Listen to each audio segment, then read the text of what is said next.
Time to set the stage with the lights off. Let the little nigga breathe till the fight's lost. You ain't never like the room with the bright sauce. Hail Mary, they despise what the light brought. Let them roach niggas bleed if they can't see. sa.neter TV, what you can't be. They say that murder on my mind, now they can't breathe. Take a picture of the crew, that's your last peep. Oh, I need me your love, yeah, that's just me. Keep them jumping like some frogs, so they might be leave when the sun sets. And they don't really wanna bleed from the gunplay. And like mine, niggas smoking weed on the one-way street, nigga. Yeah, we see we outside with it. Pull up to debates like we might be with it on guard. Side these niggas like bullshit and they fraud. Let me chop them down with the sword. Walk them down like they live hard. This the toughest you gon' be in, we too hard. And you don't really want that smoke, my G. Who would be sa.neter TV? This the toughest environment, the toughest environment, the toughest environment to be in, The toughest environment, the toughest environment, the toughest environment to be in, Toughest environment, the toughest environment, the toughest environment to be in, Toughest environment, the toughest environment, the toughest environment to be in, The toughest environment, the toughest environment, the toughest environment to be in, Toughest environment, the toughest environment.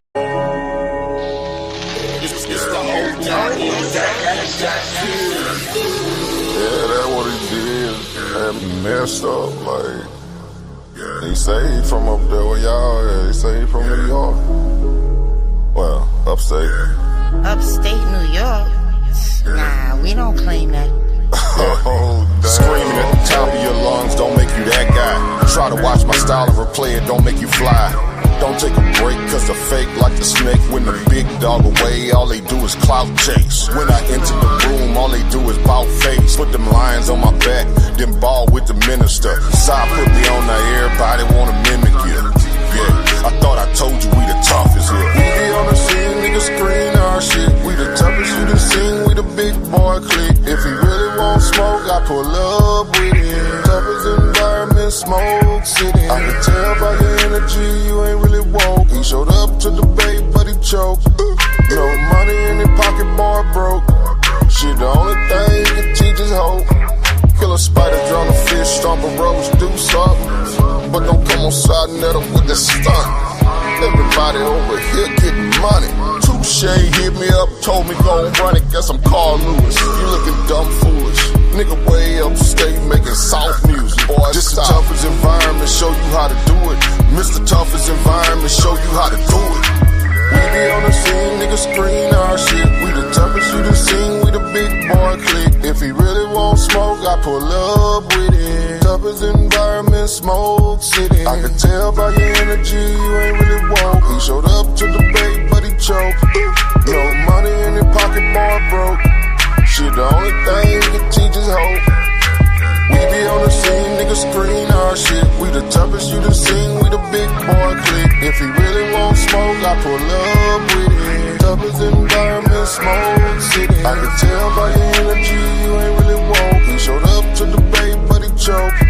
No money in his pocket, boy broke. Shit, the only thing he can teach is hope.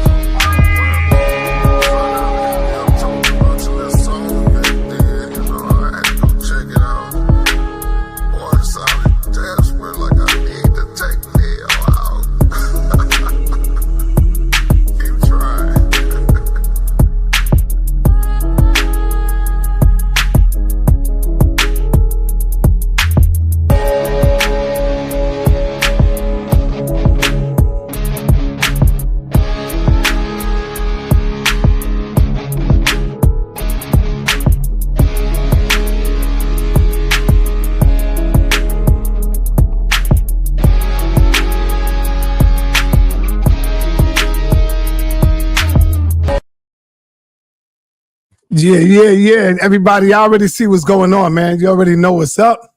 It's about to go down.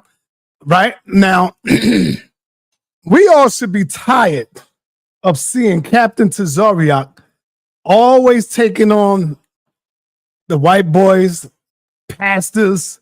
You know, this is an easy win for him. But the way you talk about Africa and the Africans, you should be able to face them head on, stop running, don't make up no excuses. The people want to see this, man. And so I need the people in the building in order to make this happen. The captain is saying that he want to see if the people want to see it. So I need y'all to come in, hit the link if you have to. Let the captain know we want to see this. I want to see you go up against Sekou. We want to see it because the captain is always running and ducking to the white boys and to the preachers and all that. We want to see you take on a mind that deals with science, that deals with all of this stuff, Captain. Enough of the running got to stop. This is what we want. So people, if you are in the chat, I want y'all to pump it up. Let them know that we want to see a real goddamn debate. We want to see something real, and Captain watching. He's watching. Let him know, stop running, stop ducking, because Sekou will keep pressure on him. You know what I'm saying? You always talking about the Africans, brother. So you're going to have to face them one day or another. You got to face an African. You know what I'm saying? Let me show you the encounter that they had over the phone. And you can see our captain was a little uncomfortable with dealing with Sekou. Watch this. Sekou, what up, brother? Hi, sa.neter. Come on, I got Captain Tazaryach here. He waiting on your question. Remember, you said call you. Here you go. Oh, yes. I'm in a store at the moment, but let me just step out in a minute so I can be able to ask my questions. Yeah, you should have kept that on for this one. Trust me. Yeah. And as you can see what the topic is going to be, all right? Sekou versus Tazaryach, Israel versus Africa, empirical facts versus faith and belief. That's going to be the topic, man. Let's get it in, Cap. Enough of the running. We want to see the smoke. We want to see the captain get it in for real. All right? All right? So, it's not live, is it? Nah, we're not live. Okay. But I just have a couple of questions. I understand Captain Tazaryach. I know his ideology. I know what he believes, and I have no problem with him. Anybody can believe whatever they like. Facts. But I just have the first question I have for him is: can he distinguish between empirical fact and faith?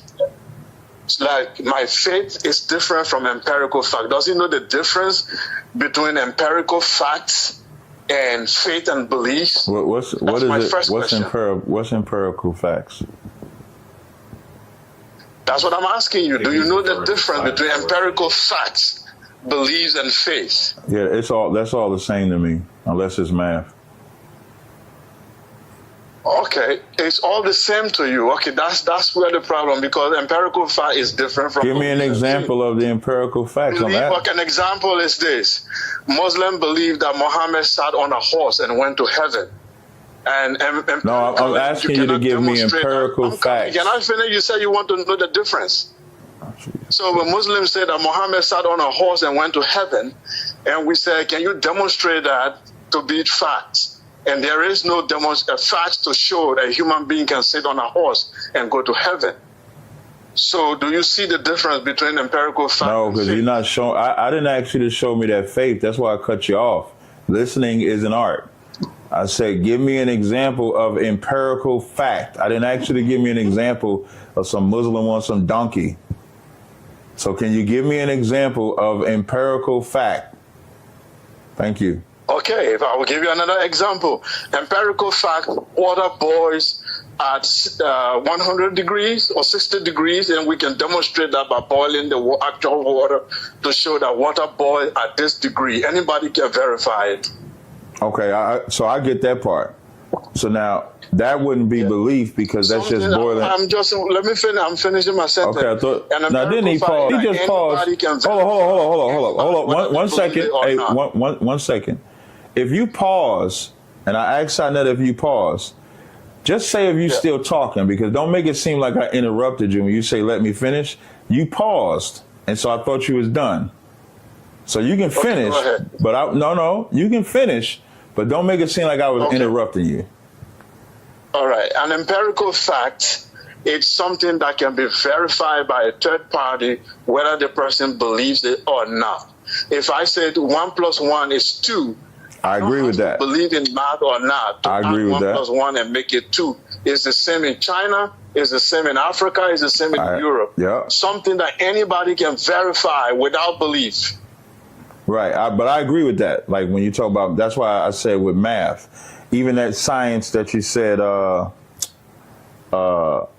with the boiling the water, I can agree with that. So there's some things that are facts like that, especially when you talk about numbers. But when you're talking about, but you have to give me something different. I'm assuming you're saying my belief in the Bible is not fact, right? I never said that yet. I said listening is an art. I said I'm assuming. I didn't say that's what you're saying. I said I'm assuming. Yeah, I will leave you with your assumption. I didn't say that yet. But can you clarify? Can we get to a point? I'm saying that there's no difference. I want you to answer a question without trying to imply my motive. Forget about my motive and just deal with the question. What's the question? The question is there a difference between empirical fact and beliefs? I answered your question directly. I said outside of math, I would say they're both the same thing. I answered, that's the first thing I said when you asked the question. So don't say I didn't answer the question. That is the very first, when sa.neter plays this tape back, you're going to see that's the very first thing I said. I answered it directly. Okay. So for you, the only empirical fact there is math. Yeah, like even that, the numbers of the boiling water, that's math to me. That's when it gets to that heat level, that's it. So I'm asking you if you can be more succinct with where you're trying to go. Like if I was to use the Bible, for example, right? Empirical, what's the word to use? Empirical facts. Mm-hmm. So if I use the Bible as an example of empirical facts, the Bible says that there's mountains on the ocean floor in the book of Job. There was no way that he could know that empirical fact when Job wrote it, because nobody had dived down to the bottom of the ocean floor. And then lo and behold, when Jacques Cousteau and submarines and all that could handle the pressure, they saw mountains on the ocean floor. So now that's something that they was able to see in our age, in the 1900s, and something that the Bible wrote about thousands of years ago, both empirical facts. So can you give me something more specific as to what you're talking about?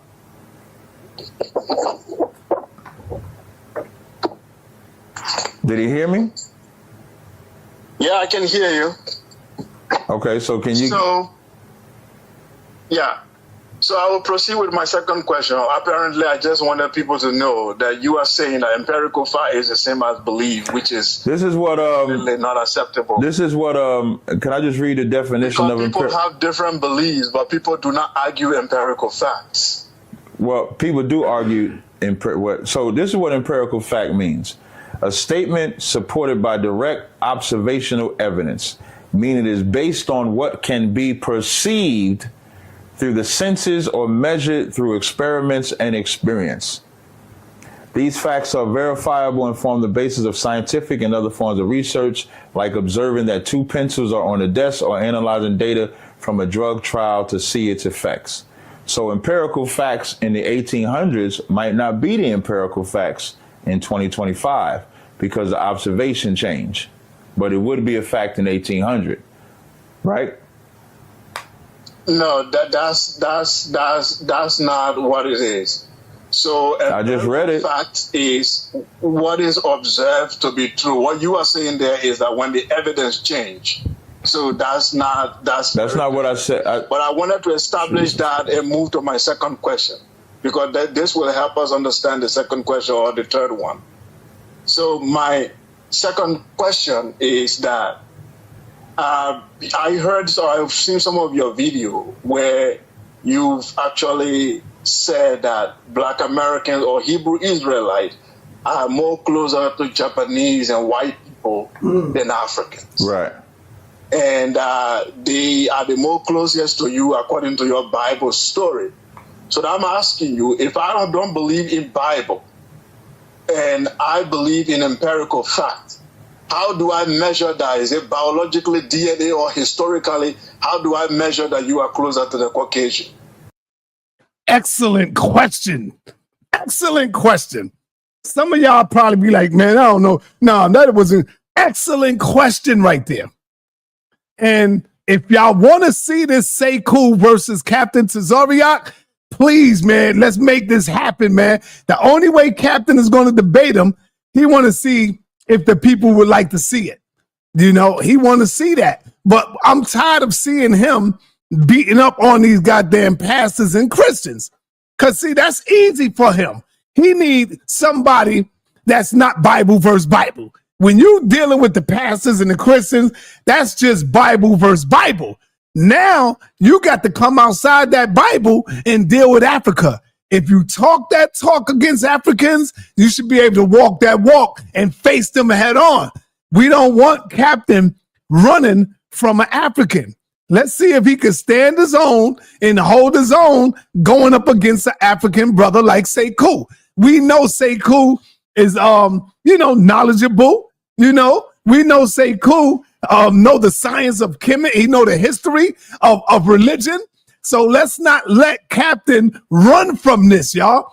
We seen how Sekou beat up on Unc and went up against our brother Dr. Reggie and beat up on Elder Yara and all of them, man. Don't let Captain run from this. He always running to the Christians, y'all. Now let's hear that question again, because the question was awesome. I like that question. So I'm asking you, if I don't believe in Bible and I believe in empirical fact, how do I measure that? Is it biologically, DNA, or historically? How do I measure that you are closer to the Caucasian? Question. I don't know what science could substantiate what I'm saying, because even the science for DNA can only go back so far. Meaning, when you do DNA, if I was to go take a DNA for Ancestry and went to 3 different clinics, I would get 3 different answers, because the science for the question that you're asking is not as accurate as for a child. For a child, it's 99.9%. So if I take that DNA for that child, because that's live data, it'll be accurate. A DNA for my Ancestry is not live enough data. And that's not even something just for DNA. Now, hold the hell up. Did I hear this right just now? Did Captain, hold up, let me make sure I heard this right, man. Let me make sure I heard this right. As for a child. For a child, is 99.9%. If I was to go take a DNA for Ancestry. Hold on. Let's hear this right. Sekou, what up, brother? Oh, damn. Africa is the same in Europe. Numbers of the boiling water. That's math to me. That he could know. I went back too far. They was able to see in our age, in the 1900s, and something that the Bible wrote about thousands of years ago, both empirical facts. So can you give me something more specific as to by direct observational evidence, meaning it is based on what can be perceived? Is what is observed to be true. What you are saying there is that when the evidence change. So that's not what I said. But I wanted to establish that and move to my second question. All right, here's the second question. Awesome question. Excellent question. And let's listen to the Captain's response to that, his answer. Because this will help us understand the second question or the third one. So my second question is that I've seen some of your video where you've actually said that Black Americans or Hebrew Israelites are more closer to Japanese and white people than Africans. Right. and they are the more closest to you according to your Bible story. So I'm asking you, if I don't believe in Bible and I believe in empirical fact, how do I measure that? Is it biologically, DNA, or historically? How do I measure that you are closer to the Caucasian? Oh.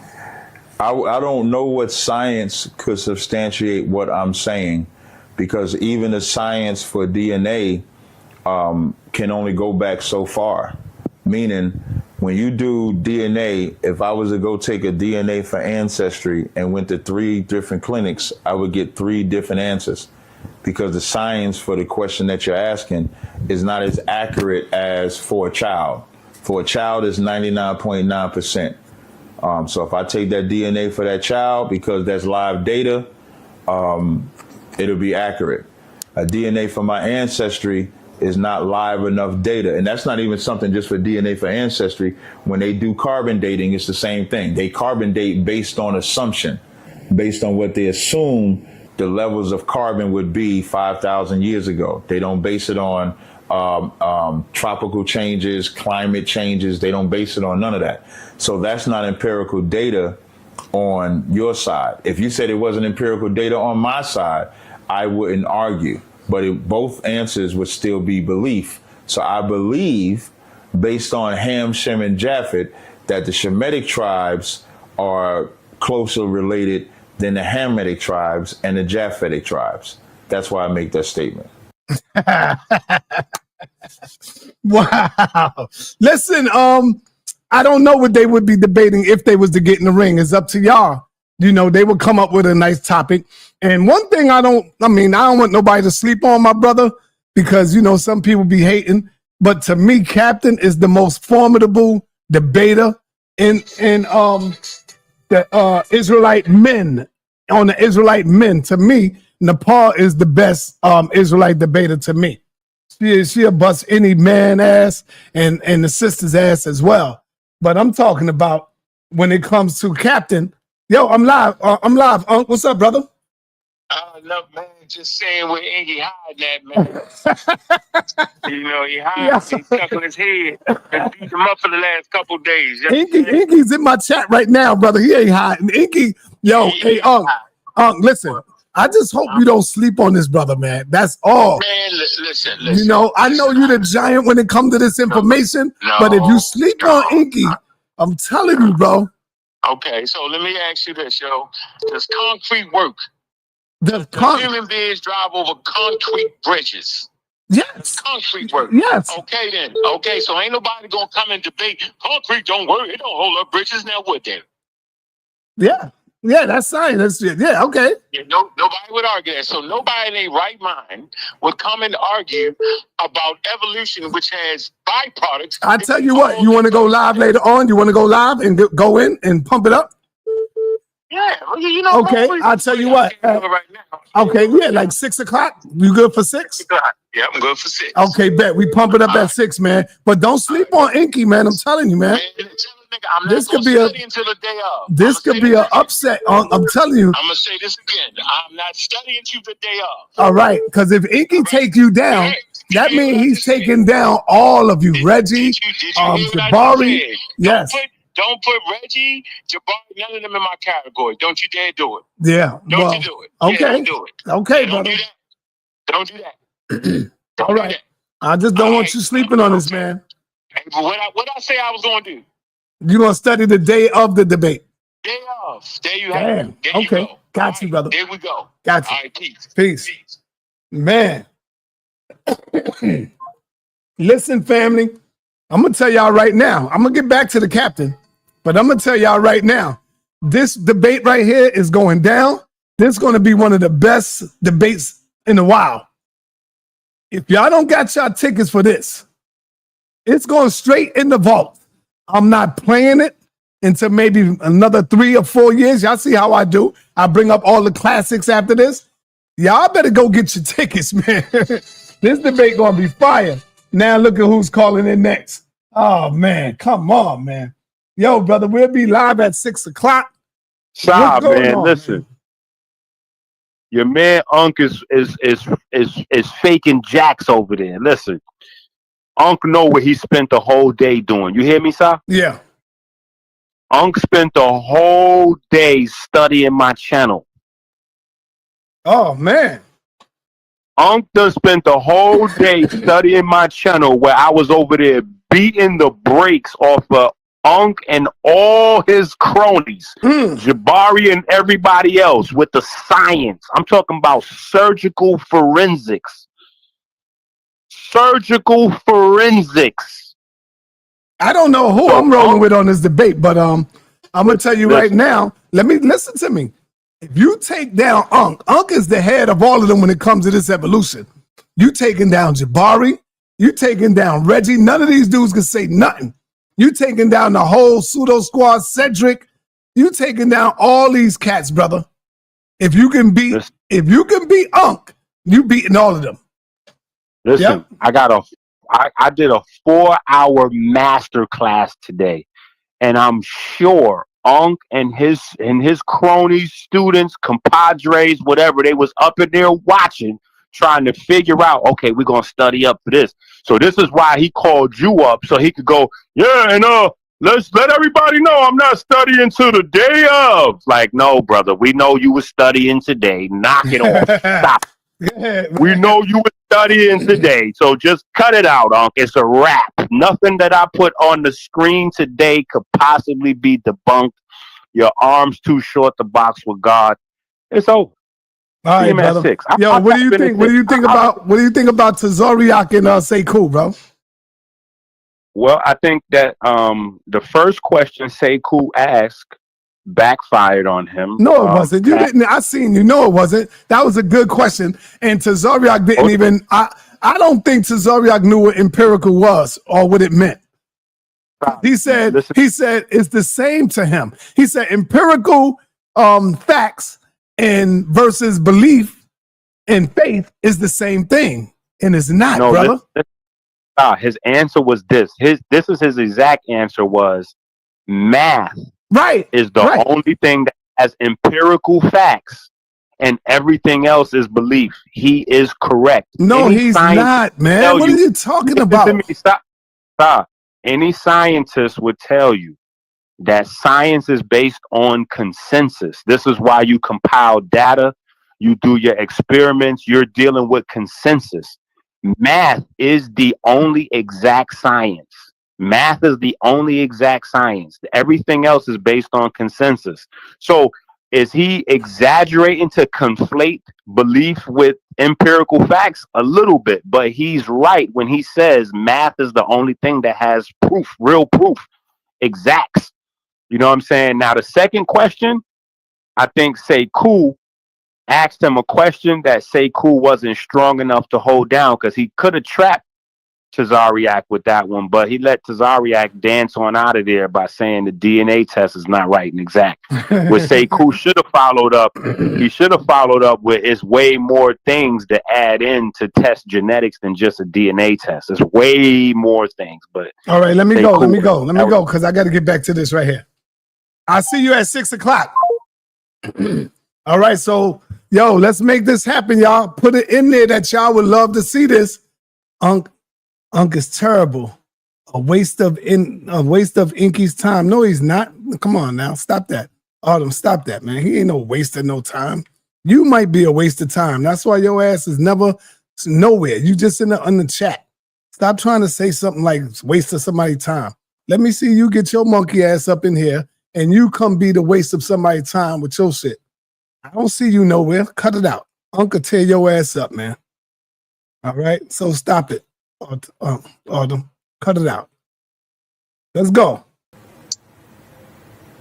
Yeah, but my question still, though, I'm saying that if I don't believe in the Bible, how do I know your statement is true? How do I measure it? What was my answer when you just asked me that question? You said based on Shem and Japhet, and you are trying to say that DNA is belief, which is false. But I'm asking you, how do I measure it? I'm not asking you, you tell me that this is the yardstick you can use to know that I'm closer to this population. I asked you what was my answer, and you went to Shem and Japhet. which is telling me that you're not listening to me, just like you didn't listen. But I believe. I said I don't believe in the Bible. I made it very clear. I said, what measurement can you give me? You asked me not to interrupt you when you were talking, and I gave you the floor, and then you're interrupting me. I never have a problem being interrupted, but you're gonna have to give what you're asking, or I will begin to interrupt you. So now, when you first asked me that question, I said, there is no scientific answer I can give you to substantiate that position. And then I went to explain that the DNA for ancestry is not accurate. If you was to go to 3 different clinics, you would get 3 different answers. Do you remember me saying that? Yes or no? I heard you say that. I'm not arguing that. Okay, but that is my argument. You're asking me, what I'm essentially telling you is that I don't have a scientific answer that I can give you, because the science that they say is for your ancestry is not accurate for me by myself. So there's no scientific answer. When I go get my DNA test, if I go to Ancestry.com, if I go to 23andMe to get my ancestry, both of them are going to give me 2 different answers. Bye, Autumn. I'll see your monkey ass tomorrow. I'll see your bitch ass tomorrow. Right now, you blocked for 24 hours. See you tomorrow. If you want to come back, fine. If you don't, that's also fine. See your bitch ass tomorrow, sir. And it's just a guess. So even in the science is not an answer that I can give you. I can only give you an answer from the Bible. Okay, so let's use the common sense, since we all have 5 senses. Do you think you look more like European and Japanese phenotypically, or you look more like African phenotypically? I look more like what you would call Hamites typically. Africans. Yeah, do you look more like European and Japanese, or you are more similar to African in phenotype and skin color? Well, skin color, I would say I look like Shemitic tribes like the Ishmaelites or the Muslims or Palestinians. Skin color, East Indians, which are also Shemitic, they have skin color.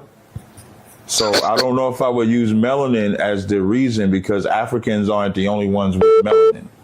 But if you're talking about... So phenotypically, you look like Palestinians. Is that what you're telling me? You're interrupting again, African.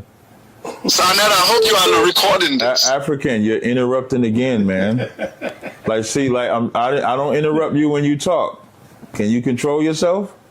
I am controlling myself. Why do you keep interrupting me? Stop interrupting me. Shut your mouth. Thank you. Okay, I will listen. I will shut my mouth. That's rude, but I will listen. You don't have to talk no more, because you said you're going to shut your mouth. Appreciate it. So. No, I said I will listen. I didn't say I will shut my mouth. Talking about kinky, you said you will not shut your mouth? No, he ain't say that. No, I will not shut my mouth. That's a disrespectful comment. You have to say, listen to me. Hey, it's disrespect to keep interrupting me after I keep saying don't. Ain't that disrespectful? No, I'm trying to we are having a dialogue here. We are not fighting. So if you pause, I can come in. But you don't have to be, you are the one who is getting emotional and saying, shut up. I've never used any rude comments since I came in here. You keep interrupting me. That's not rude? No, it's not. We are having a dialogue. If you ask me to not interrupt while you're talking, and then I be quiet while you're talking, but when I talk, you interrupt, is that not rude? You ask. Go ahead. No, it's not rude from my perspective. It's not. It is extremely rude and ignorant, and I have every right to tell you to shut your mouth, because I tried to tell you to stop interrupting me politely, and you won't. Cap killed me when he said shut your mouth to the people. Cap killed me with that shit right there. Hey, Sa. Hold on, brother. I just want to know that the reason I called the captain is because I know he's like, I'm gonna say what I want to say. Y'all can say what y'all want to say, but to me, Captain is the best Hebrew Israelite debater amongst men. To me, Nepal is the best debater amongst the men and the women. So Nepal will beat all the ass. That's why they always running and talking about I don't debate females. Yeah. You know? Yeah. But what's up? What's up, brother? Okay, real quick, Sa, because you asked the question, what would be a good title between Sekou and Captain Tazaryach? I would say, in the eyes of knowledge, what would be more important, scientific facts or beliefs? That'd be a good title because what's to our people, what's the most important? What's the vital thing? Because Captain's going to come with beliefs, Sekou's going to come with scientific data. Which one is more important? That's the debate. I'm gonna tell you something. I was going with the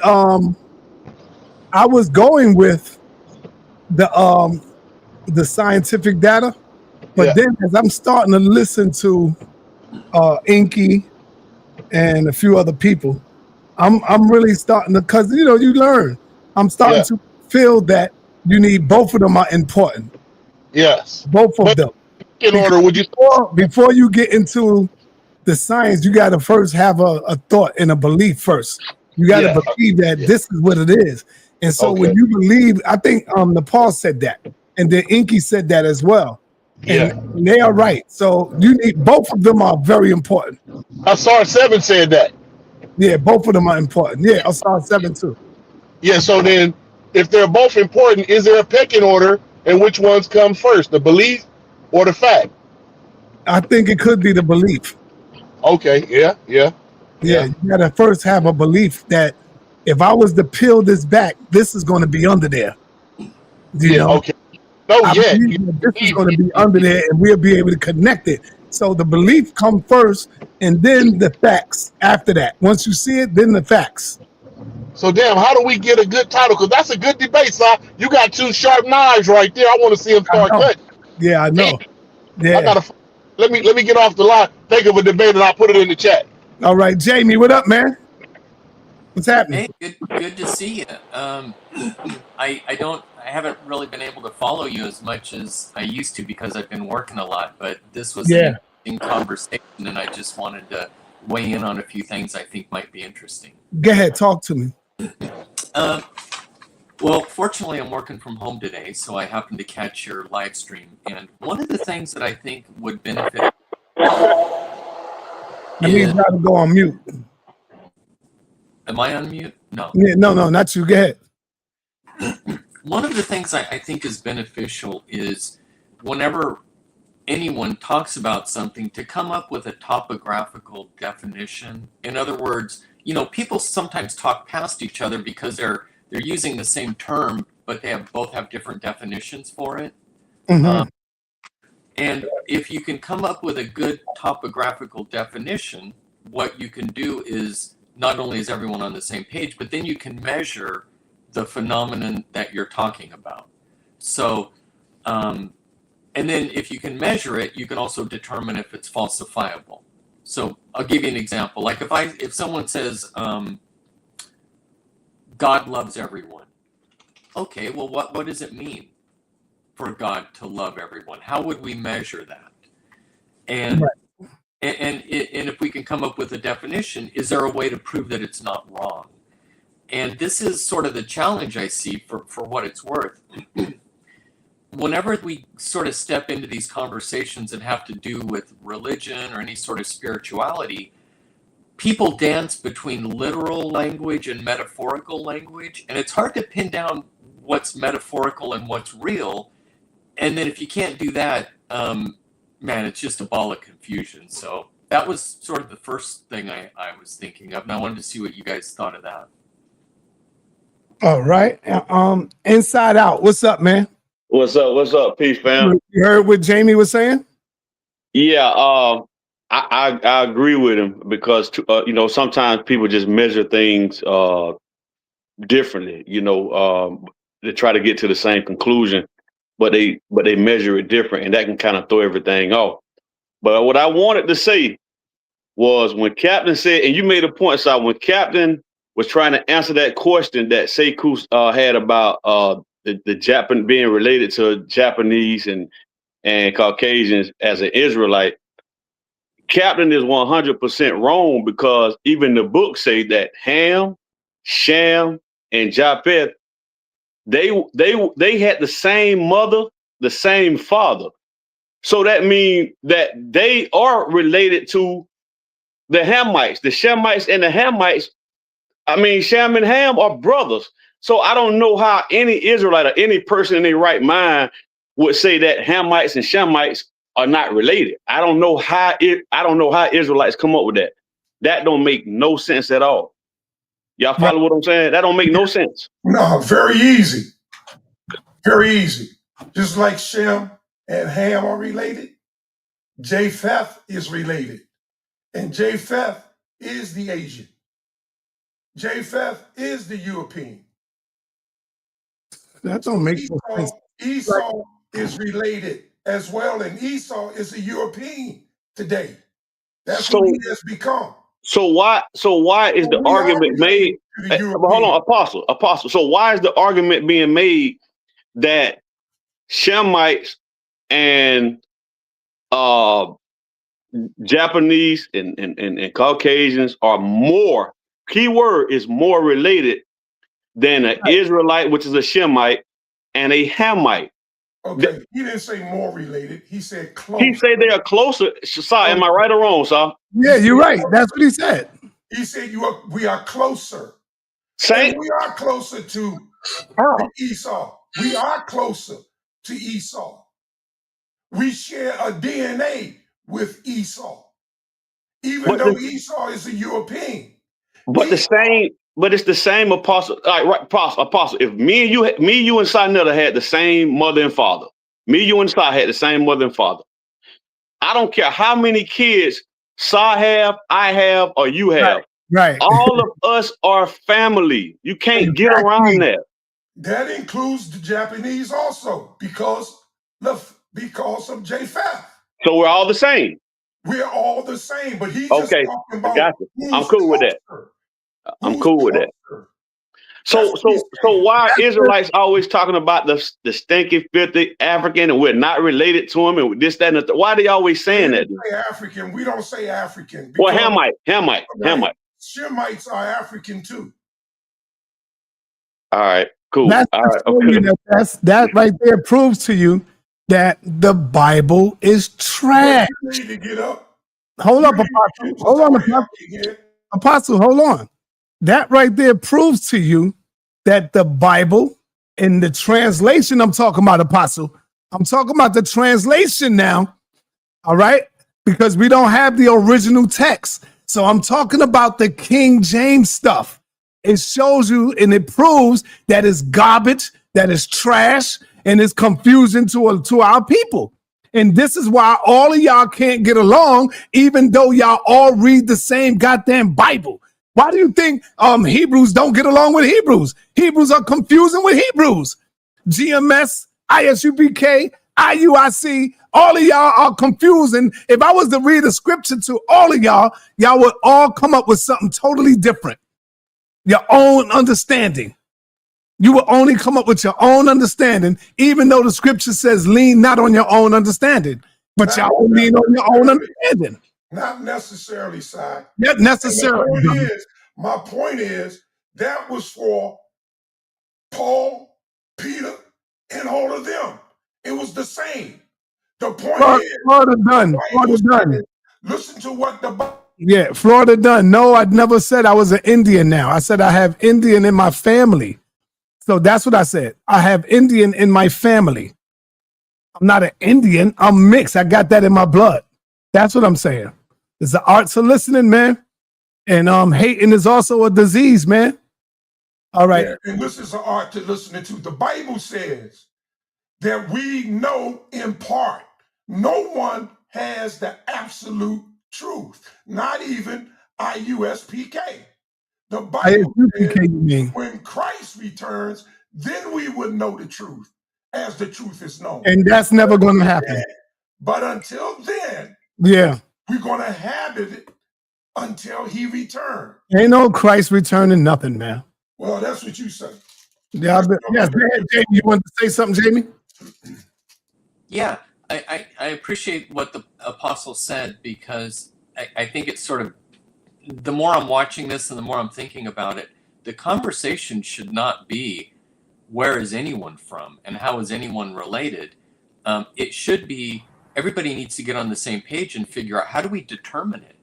Because if, for instance, I just watched a video of the Minister Farrakhan from the Nation of Islam, The Origin of the White Man, I mean, you guys probably know the nation's take on how white people originated. Pretty far-fetched and about as far away from you as you can get from science. And I see a lot of different religious groups. They have a very complex origin story for the races. I hate that term, but I'll use it. But if we can't figure out how to get on the same page as to how to measure how we're related, I don't know how anyone would ever come to any agreement or win an argument. And I think what happens is everybody needs to step back and go, how do we determine how we're even related in the first place? Because if the Nation of Islam thinks that white people were bred by Yaqub, and I believe in the standard scientific explanation of how people evolved through natural selection, we're never going to get on the same page. We're just going to be What arguing. is your nationality, sir, So, if I may ask? To me, that's the bigger point, and I'm curious what you guys think, if that can even happen. Jamie, what is your nationality, if I may ask? I'm Italian. I'm European of Italian. Okay, you're Italian. Specifically Are you Italian Sicilian? and English. Are you Sicilian? No, I'm Northern Italian from Tuscany. Okay, so you're Esau. So being Esau, how do you expect us to get along, knowing that you have stolen everything from us? Here we go. So, I mean, no, seriously. You have stolen, the Italians, the Romans, the Greeks. Hey, Apostle, Apostle, if you want to say that, you got to cam your ass up, man. Show yourself to Jamie. You know my camera's not working, man. I don't have a problem camming up. I always cam up. All right. It's not working. Okay. Yeah, go ahead, The Apostle. computer's not reading it. I done plugged it in. I done tried it. All right. Go ahead. Finish, Apostle. Finish. Okay. What I'm saying is, for a person that have broke into my home, occupied my house for thousands of years, and now you want to ask us just get along. You don't want to give me back my house. You don't want to pay me reparations, but you just want to get along. No, we can't get along. Not right now. Not until you fix what you broken. I don't have to fix it. You got to fix it. 400 years in America. 1,500 plus years in Israel. You're occupying our home right now. You and your family, calling yourself Ashkenazi Jews, are occupying my house right now, my land right now. But you just want to get along. No, you gotta fix, brother, what you broke. All right, let Jamie respond. Yeah, I'll respond to that, and I'm glad you brought that up, because you're demonstrating in real time the reason why people can't move forward, and I don't mean that in a belittling way. I mean it in all sincerity. So, to help me answer your question, maybe you can tell me a little bit about your belief, because already you've said some things that make me think that you don't believe the mainstream explanation of how humans evolved or how we got here. So what I'm not concerned about— Hey, Apostle, one mic, brother, one mic. Yeah, You can cut you off, one mic. No, I'll wrap this up. I just want to ask you, and this is just so I can give an answer that you understand, because I've been on this platform before, and a lot of the people who call in have a lot of different origins for everything. I want to make sure that I can tailor my response to what you believe, because again, I don't want to talk past you. What's your religion, and how do you believe humans got here? I don't have a religion. Okay. Okay. I have an ethnicity. Okay. And you know the history. He's an Israelite. He know the history. calls himself a Hebrew Israelite. You know what was done to the so-called Negro in the world. Okay, so you're a Okay, so let me finish. Oh, okay. You know, and you don't want to play naivete or be naive. Let me explain some things. the most atrocious acts on this planet has been done to the so-called Negro. Why is he called a Negro? There's no country called Negro. There's no land called colored. Where did we get these words from? No, you changed who we were. You stole our language. You stole our history. You made us less than human. Even in the American Constitution, we are 3/5 of a human being. According to you and your science. And if you want to get special and say you didn't do that, what your ancestors did. Started with your great-great-grandfather Philip, and then Alexander, and so on and so on. For thousands of years, you have raped and pillaged my people, cut bellies out of their bellies, babies out of the women's belly, stripped men of their testicles while you hung them from trees. And now you just want to get along? No, you got something to fix, brother, before you leave this world.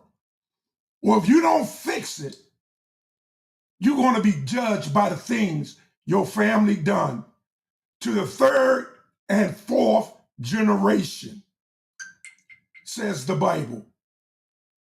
So that doesn't excuse you because you just born into it. All right, Apostle, the Hebrew Israelite. Let's hear Jamie's response to this. Okay, I just put my questions in the chat so you can address them, because I don't think you answered either one. When I wanted to know what religion you are, that wasn't a deflection. It was really sincere. And apparently you're a Hebrew Israelite. Is that correct? That's not a religion. It's a nationality. Okay, Right. but I just want to make a note. You still didn't answer it. You sort of answer what? I didn't have to answer you. I state what I want you to understand. Right, but if we're having okay, I stated all right, Apostle, it's his turn to speak, brother. All right, well, stop talking about what I am. Well, I mean, he's a Hebrew Israelite, man, and his religion is believing in the Bible, man. Yeah, you just seem very embarrassed to say you're a Hebrew Israelite, and I don't know why, because if it's what you believe, it's what you believe. I wasn't embarrassed, brother. I said what I was. Well, you didn't. I did. I said Apostle, I was. Why you keep cutting, bro? Come on, discipline, Apostle. He didn't cut you off that one time. I understand, but I didn't tell him what he All right, Apostle, let him finish, brother. Just let him finish. I'm letting you go back and forth with the brother. Yeah, I got all day. I mean, I at least have an hour. I'm just saying that because it tells me maybe you're not interested in a good faith conversation if I just want to know what your beliefs are, and in a nutshell, you can't give them to me, which makes it very difficult to have a conversation if you're evasive. That's the first thing. You didn't answer that question. And the second question is you didn't answer how you believe humans came to be. Did they evolve? Were they created by Allah? Did Yahweh create them? So I'll give you a chance to answer that second question, because I am curious. How do you think humans came on the planet?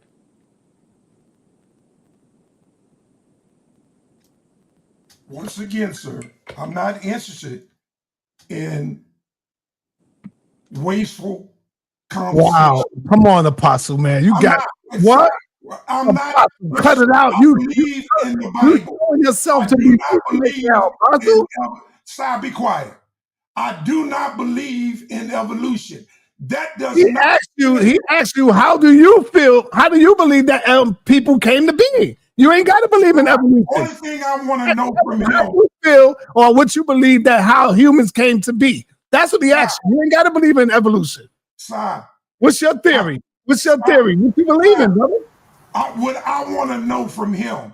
Oh man, what I want to know from him is what is his intentions, or what is his feeling. No, Apostle. He asked you the question first, and now you saying you want to answer the question by asking him a question, brother. Brother, Once again, how do you feel? How do you believe that humans came into existence, Apostle? That's what he asking you. Once again, sir, Man, I'm not interested in having dialogue with this brother. Oh, man, Apostle, you ain't ready, bro. Okay, he's not interested, sir. I'm not interested. He's not. Sir, let me ask Sir a question. How do you expect for him to answer your questions when you don't answer his? No, everybody stop. I agree with you, sir. How are you gonna ask him a question, but you don't want to answer his question? No, he asked me what did I believe, and I told him. How did humans he ignored me? How did humans come into existence, Apostle? Why are you afraid to talk about your God now, bro? So come on, not afraid to talk about my God. I'm not afraid to talk about my God. Well, how did humans come into existence, brother?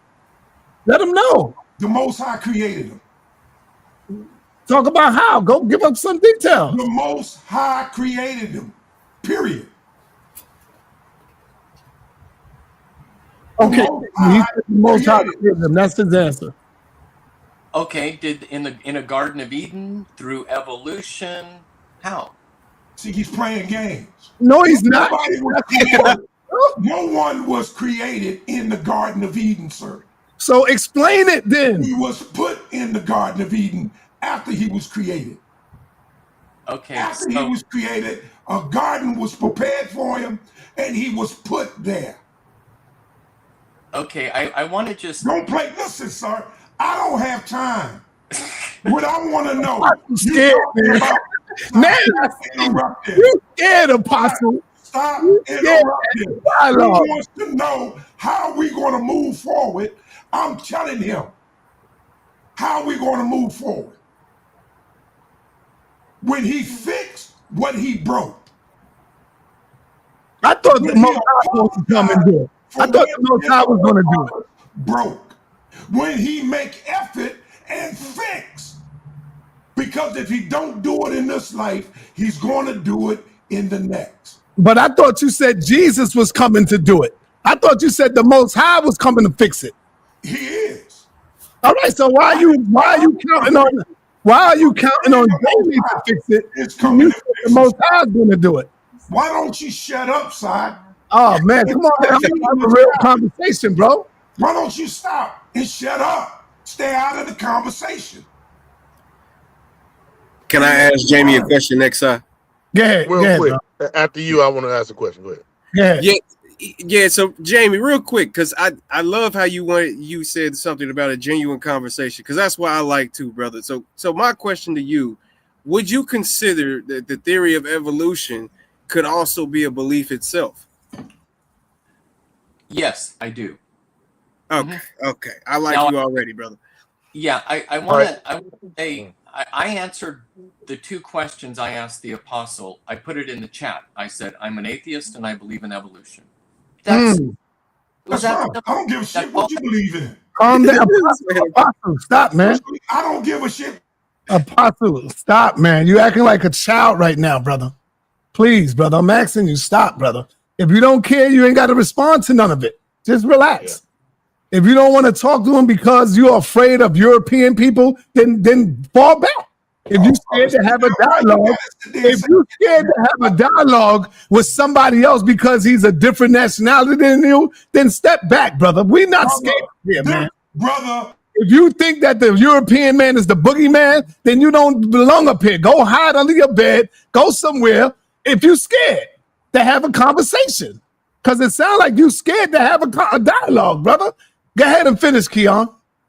No, yeah, that was my only. I think Jamie was finished up his. So you were saying something about your comment, right? Or you were saying, go ahead. Yeah. No, Jamie finished up. Well, I just wanted to say, first off, I think the apostle is the worst apostle I've ever seen. If every apostle, his religion would. All right, y'all gotta stop acting like children right now. Come on, chill, y'all. So I'm the worst apostle you ever seen because I expressed myself without backing down and said exactly what you done and what you got to back and what you got to fix. I'm the worst apostle, right? Yes. Hell with what you did in history. Hell with what you doing now. One right? mouth. No, don't tell me to shut my mouth. I'm talking. No, I didn't say that. I didn't Okay, say. well, It's listen to talking me. to understand what you're. The hell with what you done and what your family done. I'm the worst. Where I have never done anything to anyone. Okay, can I clarify? Okay, especially you people. Okay. Right. So I'm the worst apostle. Right. Can I explain why? Now I will say you are very fortunate that we got a lot of internet in between us. No, stop. Yeah, you are very fortunate. Come on, All Apostle. right, Apostle, let him speak, man. Apostle, you got to let him speak because you ain't really saying nothing. You remind me of me when I was young. When I was young, Apostle, you ain't got no growth. You ain't got no growth or nothing, man. The problem is, I'm older than you. All right, let me let Jamie go. Go ahead, Jamie. I'm about to get off because this is just ridiculous. I came on to have a conversation, not and stare at myself on the screen. What I meant by the fact that you're the worst apostle is you're not bringing anyone to the fold. You're not convincing anyone of your ideas. All you're doing is sending and not receiving. In fact, you misunderstood half of what I said because you were too busy talking and not listening. Aren't apostles supposed to be representative of their faith and to sort of bring people into the fold? My point is that I don't know how you can bring anyone into the fold if you just can't answer two simple questions. I asked what your belief was and how you believe humans came about. I did it very simply. I said, I'm an atheist and I believe in evolution. And I don't think you can have just a simple conversation. You just can't help yourself. You've got to preach and preach and preach. And even though I understand what you're saying, I'm not even disagreeing with what Europeans have done. But we can't bounce around to every subject you want to talk about. That's part of the problem. Probably in your life, it's part of the problem why you can't communicate with anyone is because you can't control yourself and stay on topic. You want to just vomit out whatever it is you want to say. And I'm here to have a normal conversation with you, but I'm not here to just hear you preach at me and interrupt me when I say something you don't like or don't agree with. All right, excuse me, brother. I'm not here to preach to you or to bring you to Christ. That's not my purpose. That's not why I'm here. So why even talk to him? Why even talk to him? I would never make an attempt. Brother, I done told you to lay back, man. I done told you. You giving this guy more ammunition. No, I'm not. What I'm saying is why even talk? Just lay back and let the other people talk. When he get off the panel, then you can join the panel again. Brother, if you're scared to have a conversation with him because of his skin complexion, then fall back, brother. We ain't mad at you. Just let the other people talk, brother. So let me go ahead and Sekou is in the building. Sekou, what's up, brother? Okay, real quick, so I was going to say hold on, brother. Sekou, what up? Unmute yourself, Sekou. We can't hear you. No, we can't hear you. Because I know you deal with evolution as well. So go out and come back in, Sekou. Okay, ahead, real quick, sir. So I was going to say to you, sir, because I told you I'd go out and I'd gather a title. I'll try to give you a title for Sekou and Tazaryach. The title I think should be, when does scientific data outweigh beliefs? And the reason I say that is because in the Bible it told us that the Lord said the sun rose and set, but scientific data shows us we're in the heliocentric solar system and the sun never moves. So our science outweighed their belief, and we got that going now. So that would be a good thing. And since Sekou's a scientist, he can have the part about what parts would outweigh the belief, and then Tazaryach can say it can't outweigh it because he has the belief. That's all. Okay. All right. Sekou, let's go. You there? You back? I still can't hear you, Sekou. Yeah, come on, Sekou, get it right, bro. Hey, sa.neter, you got the floor, brother. Give me one more second. How do you feel, Apostle? Hey, you got me on screen. What you say, brother? You see me? How do you feel, Apostle's performance went so far today, man? Apostle was in his feelings. It's muted. Everybody muted. Yeah, your joint is messed up. You're under the water too, brother. You under the water. Let me go to my man Moses. Hello. I'm What's under the water. Moses, what's up, brother? Hey, peace, fam. Can y'all hear me? Yeah, I hear you, brother. What's happening? That's what's up. Peace and blessings to the fam. Ancestors protection be around everybody. Hey, so is Jamie still in here, man? Man, here you go. Jamie's here. I'm cool. I mean, Jay, I'm glad Jamie came in. I feel like the ancestors brought him over here. And I just want to apologize to Jamie on behalf of the apostle, because the apostle is not giving you what the ancestors want you to have. So you and me, Jamie, let us jump on a time machine and just zip back a couple minutes. Then you talk to me like how you was talking to apostle, and maybe I can give you what it is that you came looking for. To be honest, I don't even remember what we were talking about. Maybe you can refresh my memory or just ask me any questions. But my beliefs are pretty simple. I'm an atheist, and I believe in evolution. That guides my worldview. I did want to clarify. I put it in the chat. Evolution is a belief, and I want to. I mean, sometimes there's a confusion between belief and knowledge, but I don't really make that much of a distinction. It's a belief based on facts, and atheism is not a belief at all. It's actually the opposite. It's a lack of a belief. And the reason why I asked what his religion was, and I don't know why he was so evasive, because we all have worldviews, whether you're religious or not.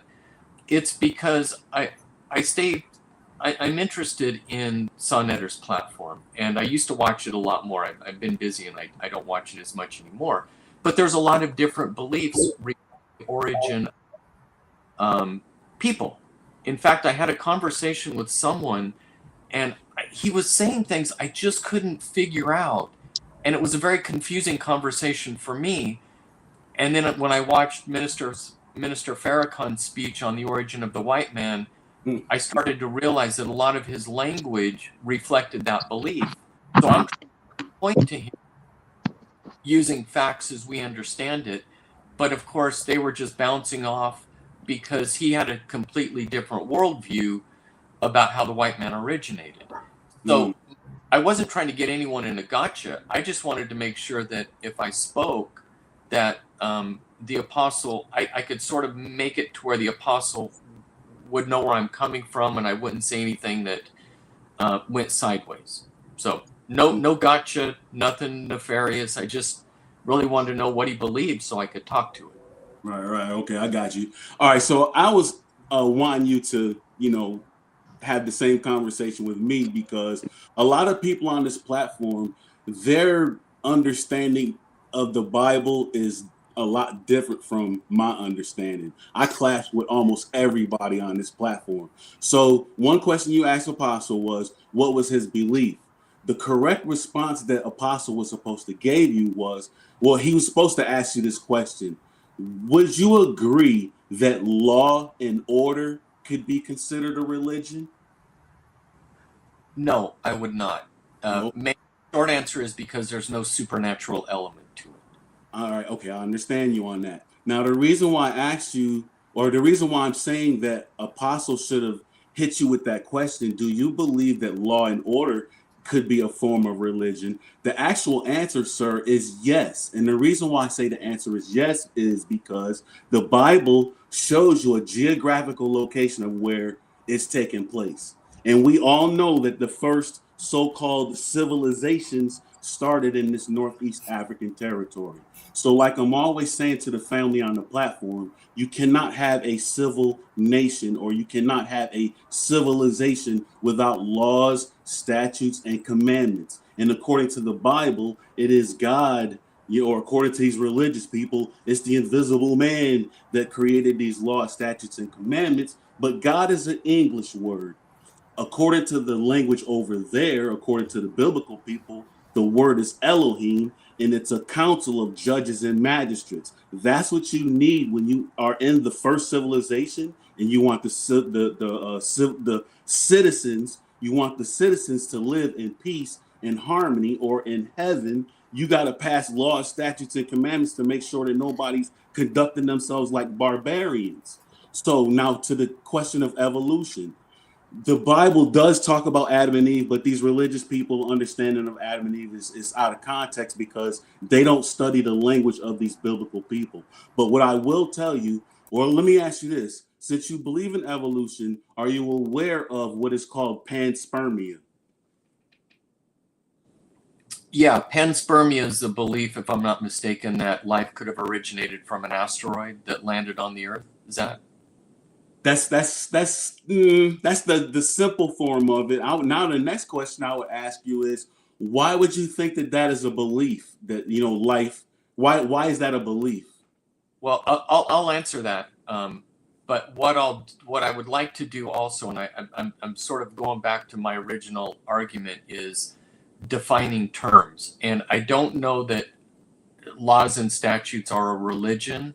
So I would like for you at some point, and you don't have to do it now because I don't want to seem like I'm deflecting, but I would like for you to provide a definition of what a religion is. But you could do that later. You don't have to do it now. Oh, okay.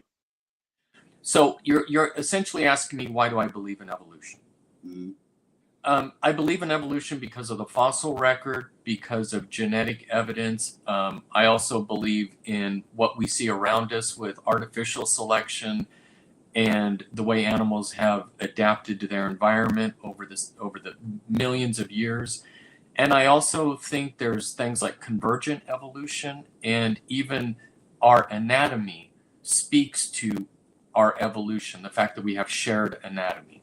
That's sort of it in a nutshell. Mm-hmm. Okay, cool. Now I want to say that I also believe in evolution based on what the Bible says. Now in Psalm chapter 82, verse 6-8, which a lot of them, they have a different total understanding. But according to the East African or ancient East African understanding, in Psalm chapter 82, verse 6, where it says, I have said that ye are gods, ye are all children of the Most High. So since you and I understand evolution, I understand that the Most High is the universe that is responsible for creating almost, we're looking through telescopes right now and we literally see the universe creating things. So that means that God is not what all of them have been talking about. They think that God is the one that created all things. It's the mystical, magical dude that you got to see when you die. But according to the biblical people's understanding of God, that is not what God is. God is people that are basically manifestations of the universe, or physical manifestations of the universe, and through their consciousness, which is the same type of consciousness that the universe must have, because there is a certain type of balance in the universe. So now that balance is being exercised down here on the planet through manifestations of the universe, which are the people that started the first civilization in East Africa. So that's where the whole religious thing comes in. Somehow the law and order of that particular kingdom became known as this mystical place known as heaven, and it was ruled by gods, when in actuality it's just about the first leaders in the first civilization and how they created a beautiful civilization for the first civilization. And that's really all it is. So I understand why you're atheist, because these people, all these religious people, be feeding y'all that doggone Peter Pan stuff. Moses, what's your religion? Let Jamie know your religion. I don't follow religion. My religion is law and order. That's my religion. You believe in the Bible and stuff, right? I believe in the law and order that's in it. Yes, I do. Okay, brother Sekou, is your mic on now? No. I need to emphasize that. I believe in the law and the order that's in the Bible. Yes.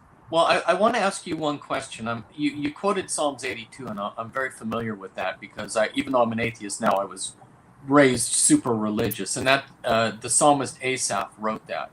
Do you think when he wrote it, his conception of God and the people who read his psalm, their conception of God is your conception of God? I believe this is what I believe on his aspect.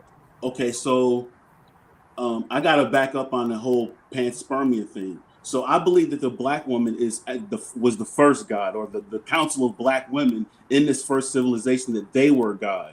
And according to the way that I understand the scriptures, These women went against a particular bloodline law, which was to not make children with outside nations. But they did, according to the Genesis chapter 3 story, they did. So this person that you're talking about is what we would refer to as somebody that is grafted into this bloodline.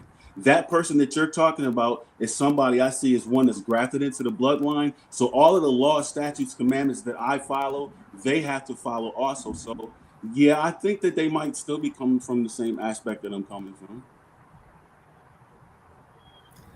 Okay, I get a little nervous because here's some of the terms that come up. The term grafting. Yeah. That, you know, when I watched Minister Farrakhan talk about how white people were created, that was a term that came up a lot. Grafting. Mm-hmm. And it basically meant just producing babies with. I mean, no, I don't. It was some scientific thing, but grafting seemed to have a very specific connotation to the nation of I'm Islam. using my phone. I think it should work. Yeah, I There you go.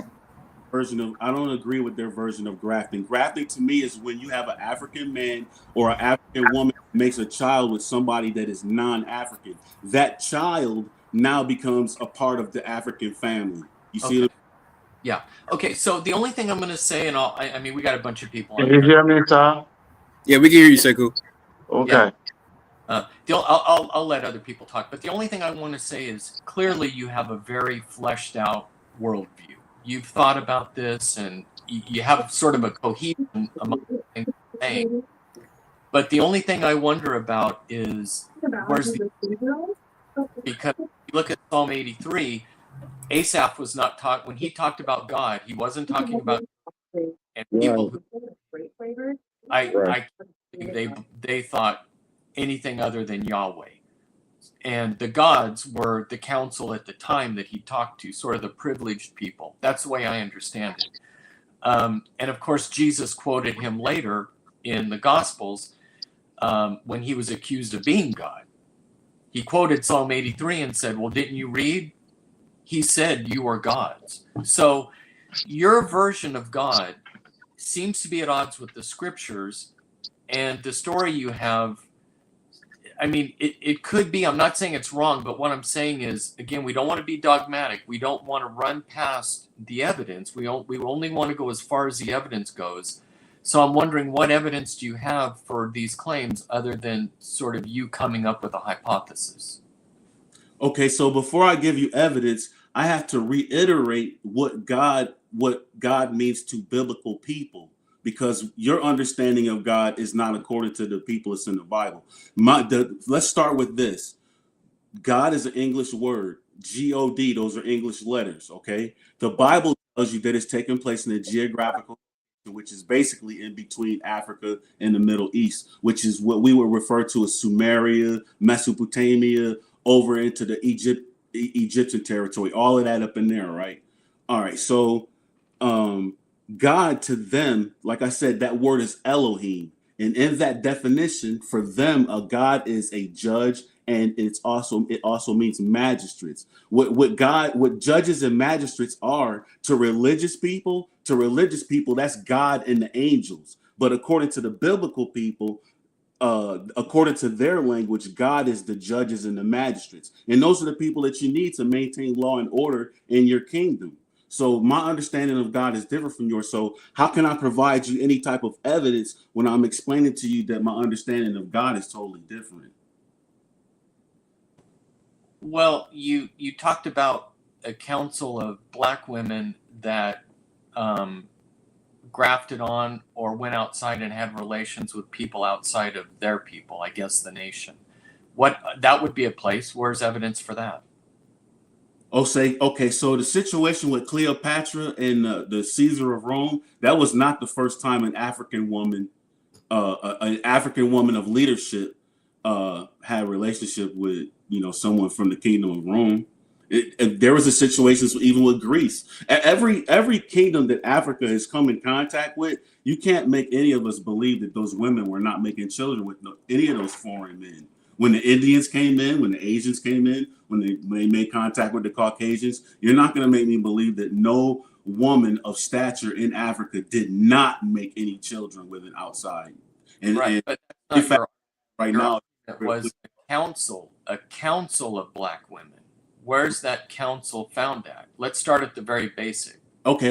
All right. So the very first kingdom in that northeast East African territory where it appears that civilization started is going to be the territory that on this platform we refer to as Kemet.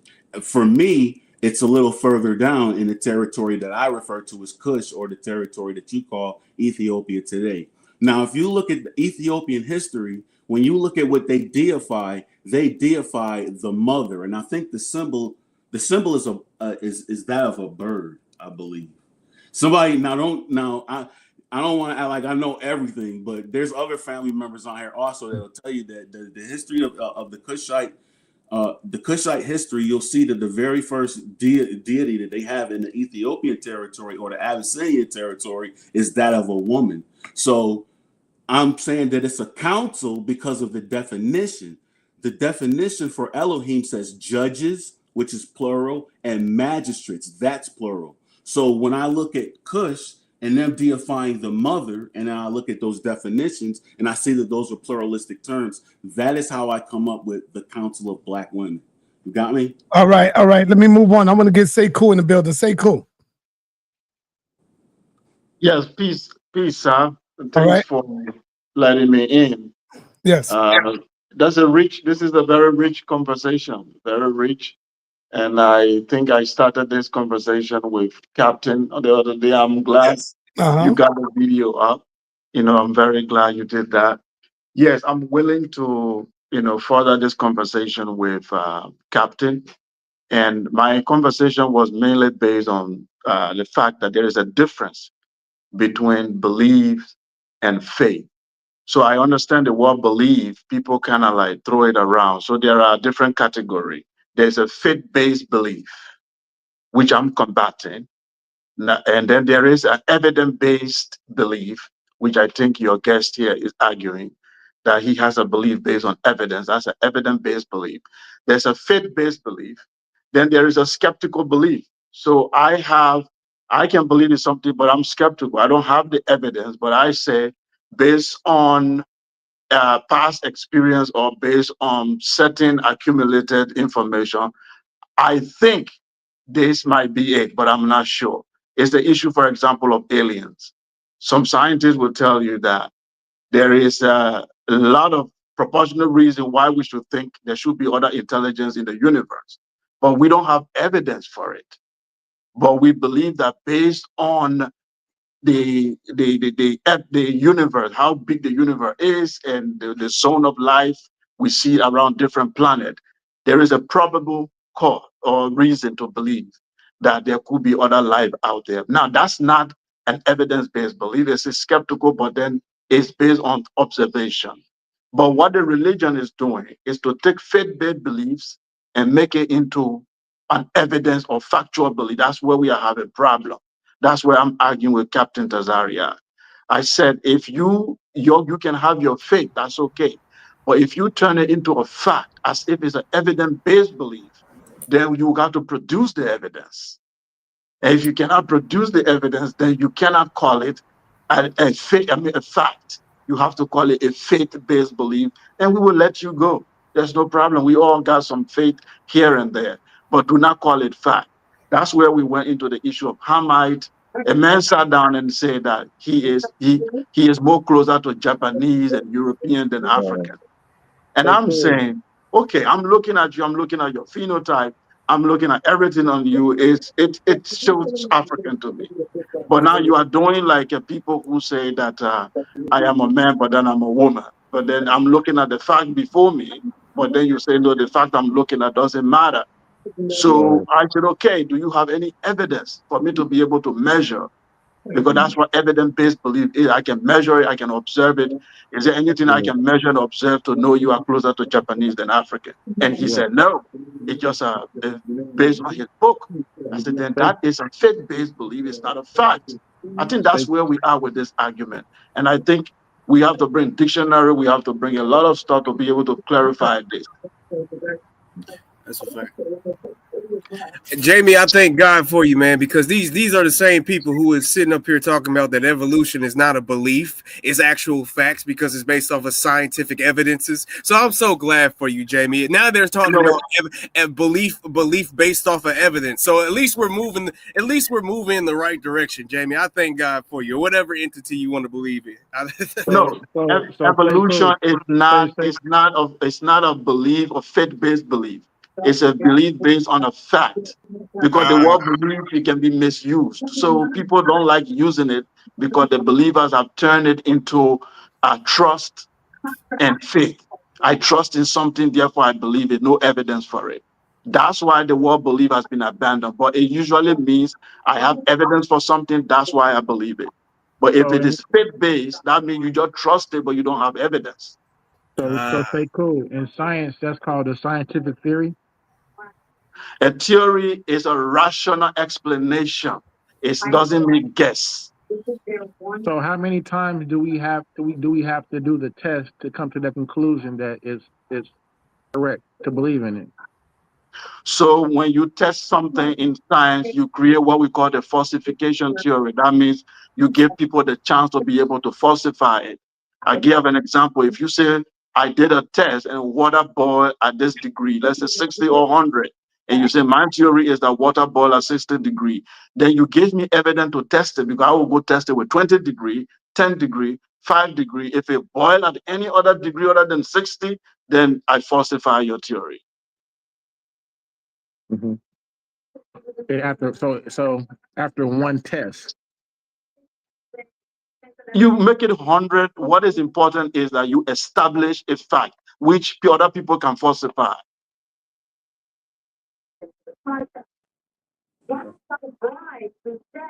Okay. Hey, what do you think about Apostle's performance today when he was talking to Jamie? Sekou? Yeah, Apostle is, I don't know, man. He's my elder, but I think he's out of line most of the time. And we don't have to, when it comes to academic discussion, it's not a political discussion. It's not issue of love. Jim and us, we have different political view. We come from different races. It doesn't matter. But if you're having a discussion of information, everybody should bring their fact. It has nothing to do with color. Right. Captain Tazaryach is watching right now. What would you like to say to Captain Tazaryach? Let's make this thing happen. What do you think? You think he's running scared? What do you think, brother? I think Tazaryach will have a lot of difficulty discussing with Sekou because I'm a sharpshooter. Right. And I make rational arguments. I have beliefs. I'm a spiritual person. I don't believe in supernatural, but I believe in spirituality that is based on finding meaning in nature. So I'm not a supernatural guy. But what I would tell Captain, his book, that's ancient book he have in his hand, which he's trying to use as an evidence base, is he can use that to argue with Sekou. That sham Jaffa nonsense that he said he looked like Palestinian. I want to bring him to show me how he looks like a Palestinian than an African. And that's where I'm going to drag him, because he said he looks like Palestinian. And I want to know when his Bible say that the children of Hamite include Canaanites, Canaan, Mizraim, Cush. So I want to know the remaining of people, African people that are still in Canaan, whether are they the modern Palestinians or not. And how are they different from the Palestinians? Because he said he looked like Palestinian, but he doesn't look like African. So I want to dig in that area. I want him to explain that. Now, Sekou, you got to be careful what you ask for now, because you can get it. You might get it. And we know that Captain, to me, is one of the best when it comes to this, because he knows how to get out. He knows how to answer questions. He's definitely a formidable, one of the top debaters when it comes to Israelites. So, I know you ain't underestimating him on that. No, Captain is a good debater. He knows how to tell a lie with confidence and make the lie sound true. Oh, yeah. Woo. All right. Captain can tell a lie with confidence. That's where I gave him that. That's what he did with Shaka. Everything he was saying was nonsense, but he was saying the nonsense with confidence. And you know, in winning a debate, you don't need actually fact. You just need a lot of confidence and say a lot of untruth with a bold face, and you can convince the audience. I know Well, he's good at that. Captain right now, he got this thing up. You see it right there on the screen. He said, I wouldn't debate that. And I didn't say I look like a Palestinian. I hate liars. That's what Captain is saying to you right now. He's calling you a liar, brother. Can you play the tape, sa.neter? Can you go? You played it today. He said he looks more like Palestinian with melanin. Oh, yeah, yeah. It's in the video. Well, Captain, the link is in the chat. You're welcome to hit that link and, you know, pump this thing up. Let me bring on Neftali. Neftali, what you got to say about everything that you're hearing? You are a Hebrew Israelite woman. What do you got to say about this, Neftali?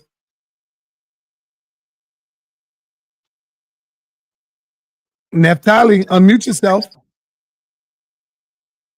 Are you talking? I'm sorry, I'm in my car. Did you say something to me? Yes, I said you are a Hebrew Israelite, and you keep on saying that I'm saying monkey this and monkey that. Why you keep doing that when I told you that's not what I'm saying?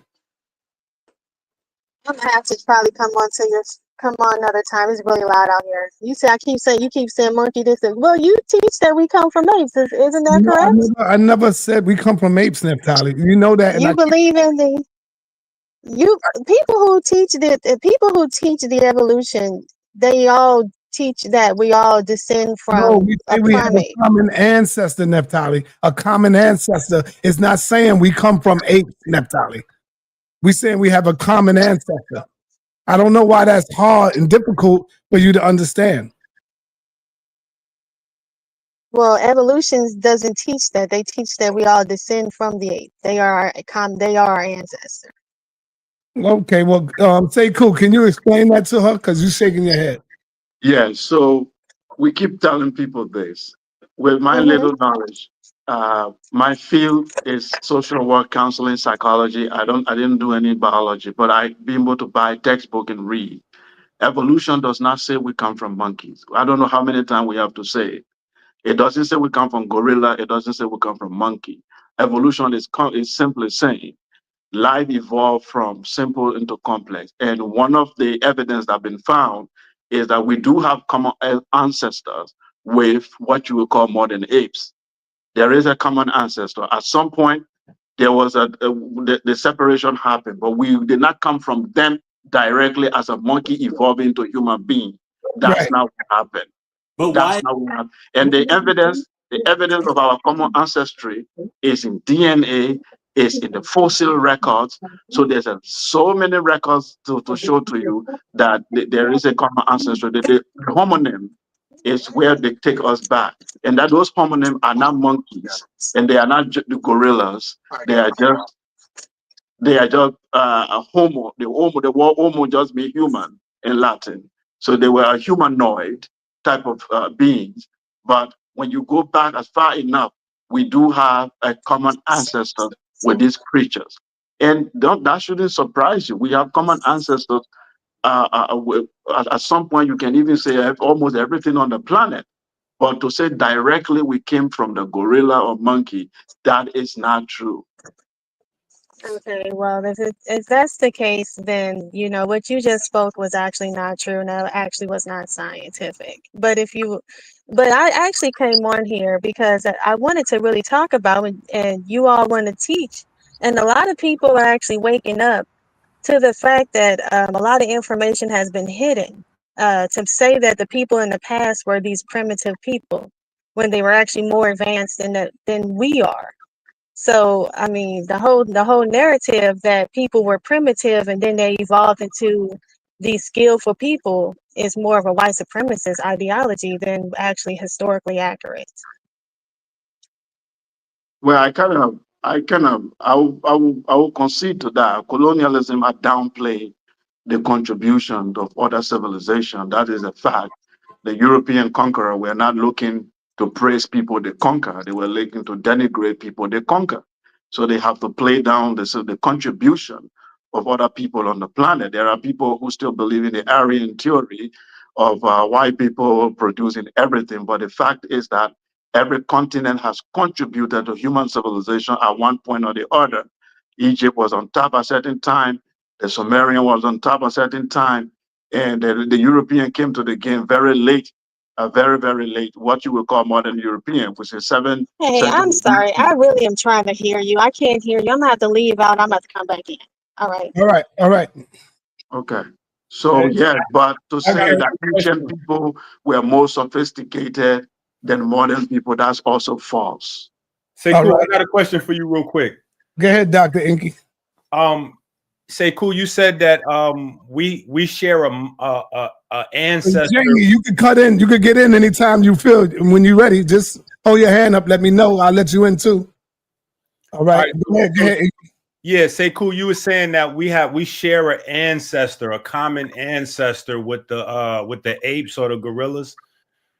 Can you share for us the actual common ancestor? Like, has that common ancestor ever been located, found, or identified? No. No. Why are you answering the question for him, man? Let him answer. He can't help himself, man. Yes, it has. No, what do you mean I can't help? I already said that. I said there is. Inky, are you? I'm listening. He's here.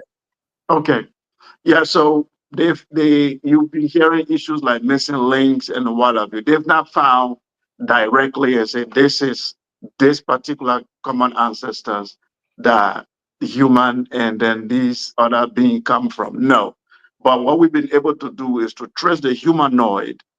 That means the humanoid creatures that are actually human, but they not exactly look like us. If you trace them to Lucy, for example, that were found in Ethiopia, you will find out that it is much closer. Lucy did not look like you and me. It will look more like what you will be calling apes, but it's not an ape based on certain physiological features that it has. So the common ancestor, yes, some are missing, but by DNA, I'm coming. The fossil you are looking, because the sign have different branches. You are talking about the fossil record. But now when you go to DNA, that has been proven that we are related with a common ancestor through DNA, yeah. And to add on, Inky, and to add on to what he was saying, now Sekou might not agree with me, but we are it. When you say, can you find that ancestor? Can you find that common ancestor with part of it? That's us. You looking at it right here. We are that ancestor, brother. We are that common ancestor. We evolved into it. Just like when it split off and one became an ape, that's the ancestor. That's why you can no longer find the piece. When you say, where's that piece that made you into that? That's the piece. Is the gorilla. We are the piece. We are the human. I'm hugging you, so I'm sending you a hug through the internet, brother. We cannot be our own ancestor. We are that, man. You missing the point what I just said. I know. This is why. Listen. This is why you can't find it, because we evolved into it. That's it. When these pieces broke up, remember, it was big. And so some went all different type of ways, bringing in the animal kingdom, bringing in all type of living species, right? And so our part split into two, and one went right, one went left, one became apes, one became human. One went right and one went left, and so they became apes and humans. You playing games, man. Sekou's, I mean, go ahead, man. Yeah, no, I don't think I was saying the way you are saying it. Right. And to say we are our ancestors, but I would say that the way evolution happened is very complicated. You need to think, when they say evolution, it doesn't mean then that something just in the morning, it looks like that in the evening, it just changed like that. It just is genetic. It's genetic change that happened over a very long period of time. So it's a process. So for you to even find a particular creature lying down right now to say this is the creature where we all came from, that's not how it works.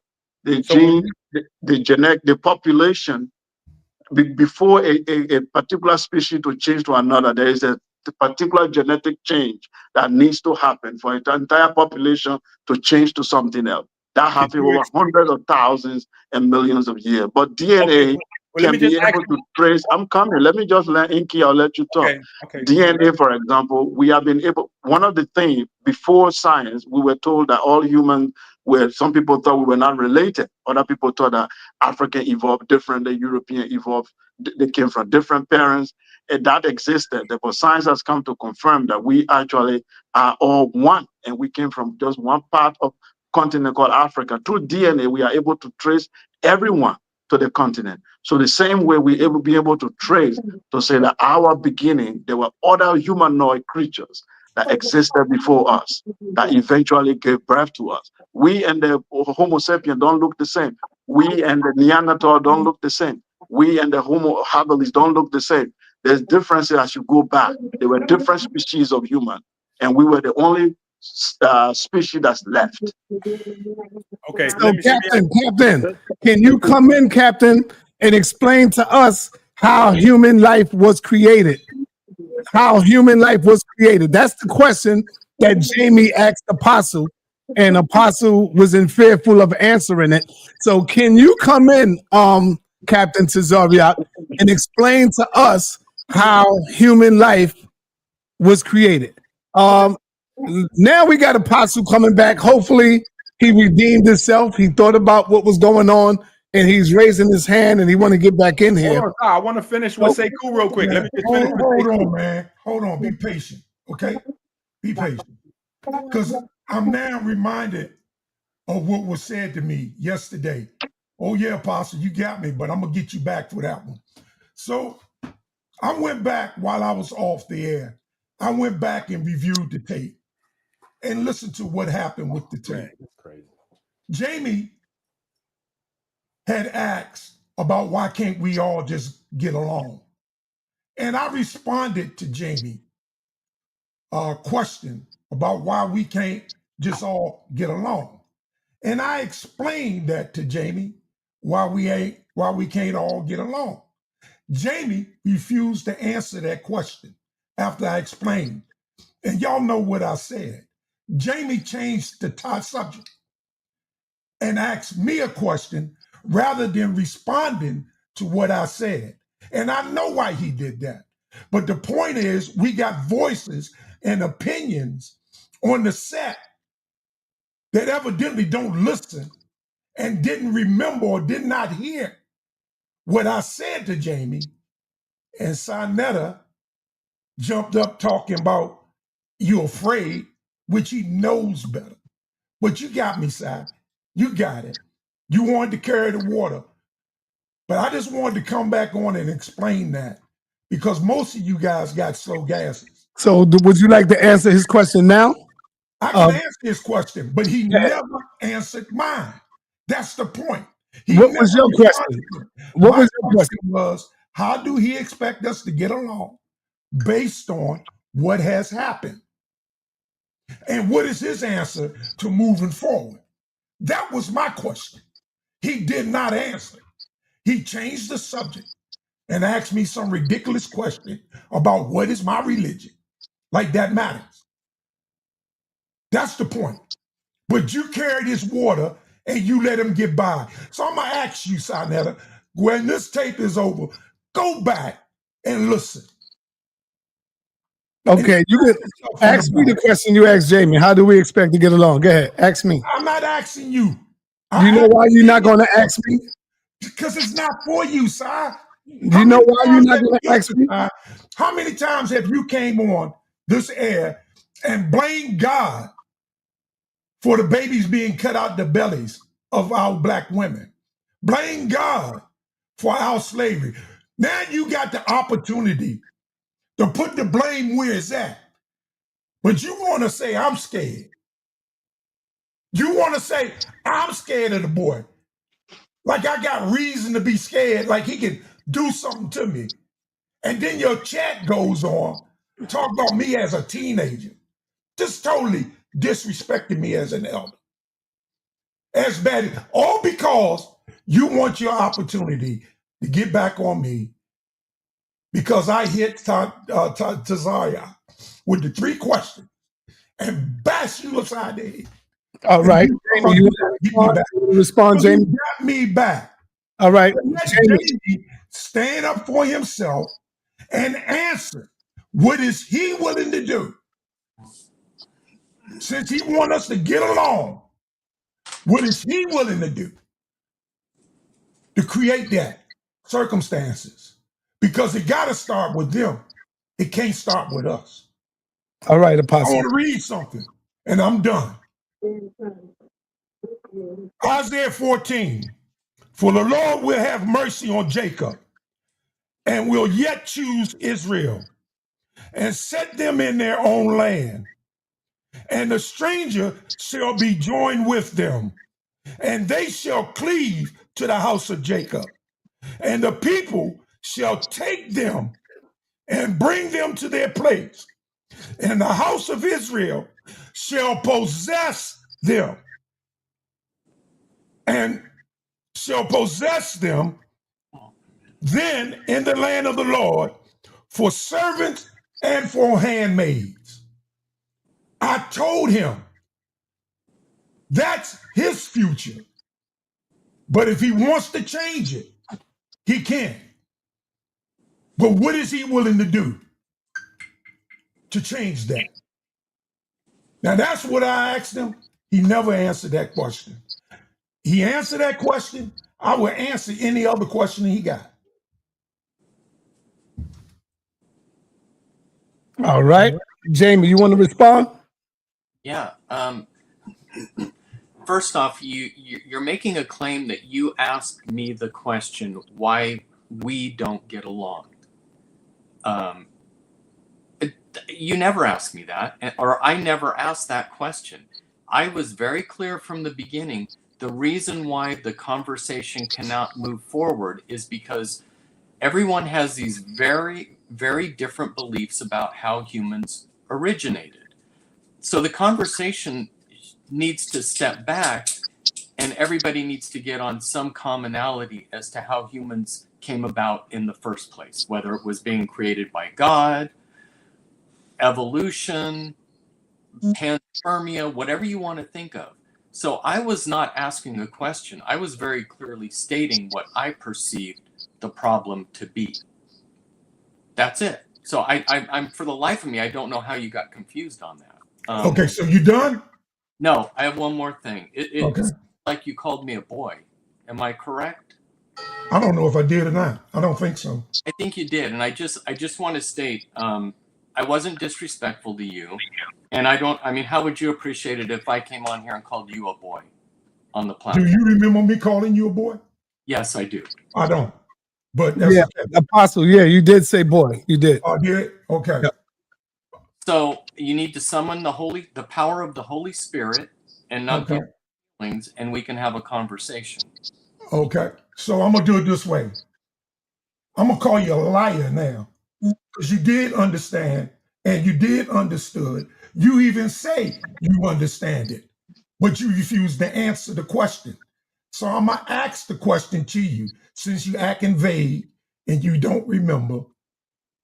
You said, why can't we just get along and move forward? But he's saying that wasn't a question. He's saying that wasn't a question. No, he was talking a statement, and he was going on. So that's not true. You go back and listen to the tape. I'm just reminding him of what he said. That's the question he asked, and this is my response to it. No, I have to jump in. Sir, I went back and listened to the tape. Okay, so when I said let me just say this, because you're heading down a wrong path, a wrong talking point. I'm not, sir. Hold on, Apostle, hold on. I'm gonna let you talk. This is ridiculous. You're gonna need to summon the power of your God to calm yourself down. What I'm saying is, even if you thought I said that, what was the context of getting along? Was it getting along in what sense? All I'm talking about is a very specific conversation about the origin of humans. It's not a blank check for you to talk about anything you want according to your definition of getting along. And I'm willing to have a conversation with you, but you're fixated on talking about what you want to talk about and not listening to me. And it's not even worth a conversation if you're not going to do that. You don't even need me here. You could just get on a soapbox and just preach. I'm done.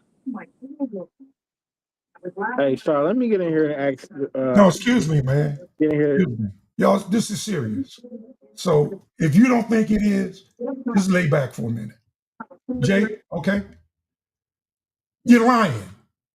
But no lie, you're naive. Apostle, is there a way we can move forward though? Can we move forward? Because you're just going back and forth. Let's go with the information. Let's go forward.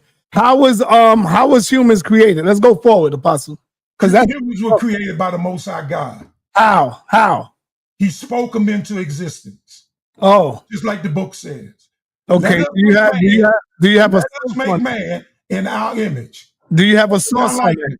So, do you want to listen to me or you don't? Yeah, I'm asking you for a source. It's in the book. Genesis No, 1. I'm not talking about in the Bible. Do you have any scientific No, I don't need scientific source. I'm not having a scientific conversation. So you can just make up You're anything. asking me what I believe.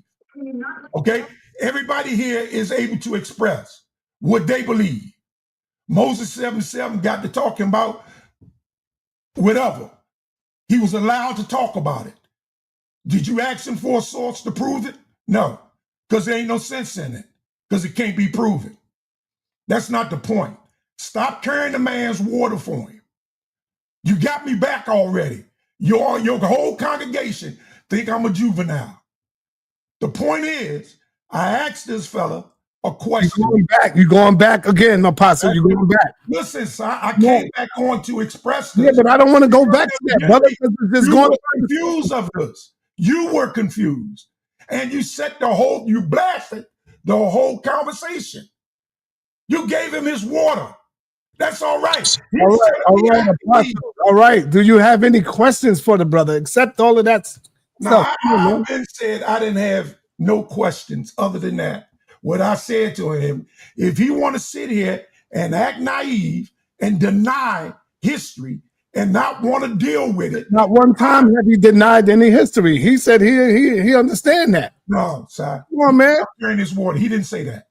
He didn't speak to Black people been forgave white people. Apostle. Oh, really? You speak for all of us? Hell yeah. You send Apostle. Where do you send your children to school?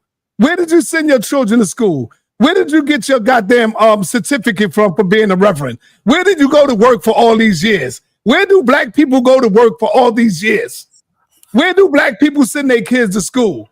Where do black people buy their clothes?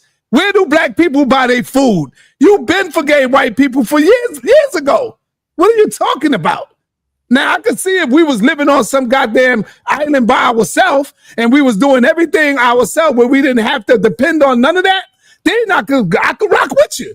But when you're coming in 2025 asking that same crazy question, black folks been forgave white people. Now, you may have not, but black people have been forgave white people. That's a fact. All right, remember that. I do remember that. Because Trump ain't done yet. And black people, what Trump? What are you talking about? Yeah, don't worry about what I'm talking about. You know what I'm talking about. Just because we got to use something, that don't mean, like Tazaryach say, just because he got to do business with him, it don't mean he's forgotten. Now, you might have forgotten. I believe me, I have not forgotten. You might have forgiven, but I don't want to ever hear you talk about the women and their babies being cut out their belly, complaining to God anymore about that, since you have forgiven them. I don't want to hear you. When this man is not on the show, I don't want to hear you no more. All right, Apostle, let's move. All right, let me get inside out. Go ahead, inside out. All right, thanks. The Sekou. Captain Tazaryach, in his sit down with Sekou, or not sit down, but conversation with Sekou, Cap did say that phenotypically that he looked more like the African, even though the African ain't his brother. He did say that. That's number one. Number two, Sa, you was right. Inky tried to box you in when you was talking about the common ancestors. Yeah. A perfect example to what you were saying, Sa. If you take a moth and a butterfly, right? Yeah. They are two different species, right? But they have common ancestors. They have a common ancestors while being different. Right. Like nobody can refute that. That's a fact. Beautiful boy. Like that. Yeah. So you was right on that. I couldn't, man. I had to jump back on here. I said, boy, Sa got them boxed in. But yeah, you right though. Yeah, you hear that, E.T.? You hear that? All right, let me go to the Lonely Prophet, man. What's up, bro? Can't hear you. Unmute yourself. Go ahead. I hear you now. I hear you now. Can you hear me? Yeah, I'm on my way to work, man. You have to skip my. It might be cutting out. I'm going through this little city that where it's like a little dry spot, but yes, sir. hopefully I can get through this. But man, what's up, son? I've been watching your show forever, dude, and I know Sister Nepal as far as on on the internet and stuff like that. We kind of connected on there years ago. But she's a beautiful sister, man, and I love what you got going on with the show. But I want to get in straight to it. I don't want to be long-winded. You hear me? Yeah. I want to respond to Apostle because one thing I noticed is he's real confident calling the so-called white brother Esau, Edomite. He just literally attached that title to him as if he know for sure that this man is an Edomite based off of who he said that he was. I believe did the brother say that he was Italian, or what was it that he said that he was? The white man. Yeah, Italian. Okay, so now watch this. And I heard Apostle mention Ashkenazi Jews. Now, I'm an Israelite, but watch this.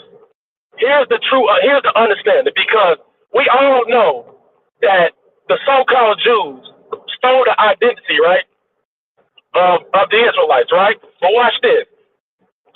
Let's focus in on who they call the Ashkenazi Jews, correct? And we can all agree with this and say that the Ashkenazi Jews can't be Jews because Ashkenaz descend from Japheth, right? One of Noah's sons. Watch this. Yeah, I agree with that. I agree with that. Say it again. I agree. The Ashkenazi Jew came from Japheth. Now hold on and watch this. If you agree with this, you have to agree with the rest of them. What about the Spaniards? What about the Romans? What about the Grecians? What about the Russians? Because they all descend from the Japhetic seed line. They do not descend from the Shemitic seed line where Esau descends from. So how in the hell are you calling that man sitting before you Esau? Because I'm just not leaving it to just the Italians, the descendants of Philip and Alexander. I'm not leaving it up to them. It includes the Russians. It includes Magog. Also, none of them are. I asked him, was he from Sicily? Right? Because the Sicilian has a different lineage than the regular Italian. The Sicilian has more blood. That's why I asked him. Okay, I'm just talking about him. So what are you talking about? So watch this. I'm gonna show you what I'm talking about. Now I love you. I respect you. I love you. You're very entertaining. I love when you come on, brother. But I want to say this: if you read Genesis 10, right, the Isles of the Gentiles, the seed lines are laid out. What I'm telling you is, if we believe what the Bible say, right, that we are who our father is, the Japhites are not the father of Esau. So how in the hell can he ever be called an Edomite? The reason why. You gotta prove that, bro. That's what I said. And you can't. And neither can any of the rest of the Israelites. They gotta make up all kind of other stuff. Hold on. To Lonely Prophet and Apostle. Lonely Prophet, here's some words of advice for you, brother. If you don't run and put the book down and run fast as you can, you're going to end up like Apostle when you get old. Put the book down, deal with real history. Ain't no Afred and Japheth and all this old crazy nonsense, brother. Deal with real history. Because if I was to ask you to source up and prove that these people come from them, you wouldn't be able to do it. You would turn back around on your belief system. So come on, let's stop playing games. We are all grown men and women here. and let's deal with real history, brother. Real stuff. Sir. Let me just finish the Nah, conversation. you don't need to finish it, brother, because it's taking us away from the real history, brother. What you mean real history? Hold on, watch this. Watch this press. Watch how simple this is. Who did God change the nations of the belly inside of Rebecca? Who was in the bellies of Rebecca? Esau and Jacob. All right. And now God changed them, right? You said God changed them as nations, right? God changed them, right? Who was the father? Who was the father? Jacob. I mean Esau. Who was the father? Isaac. All right, right. Now check this out. Isaac put the sperm in Rebecca. So just because God changed them as a nation, he never changed the sperm. Yeah, he never did. Listen, be quiet. He never changed the blood.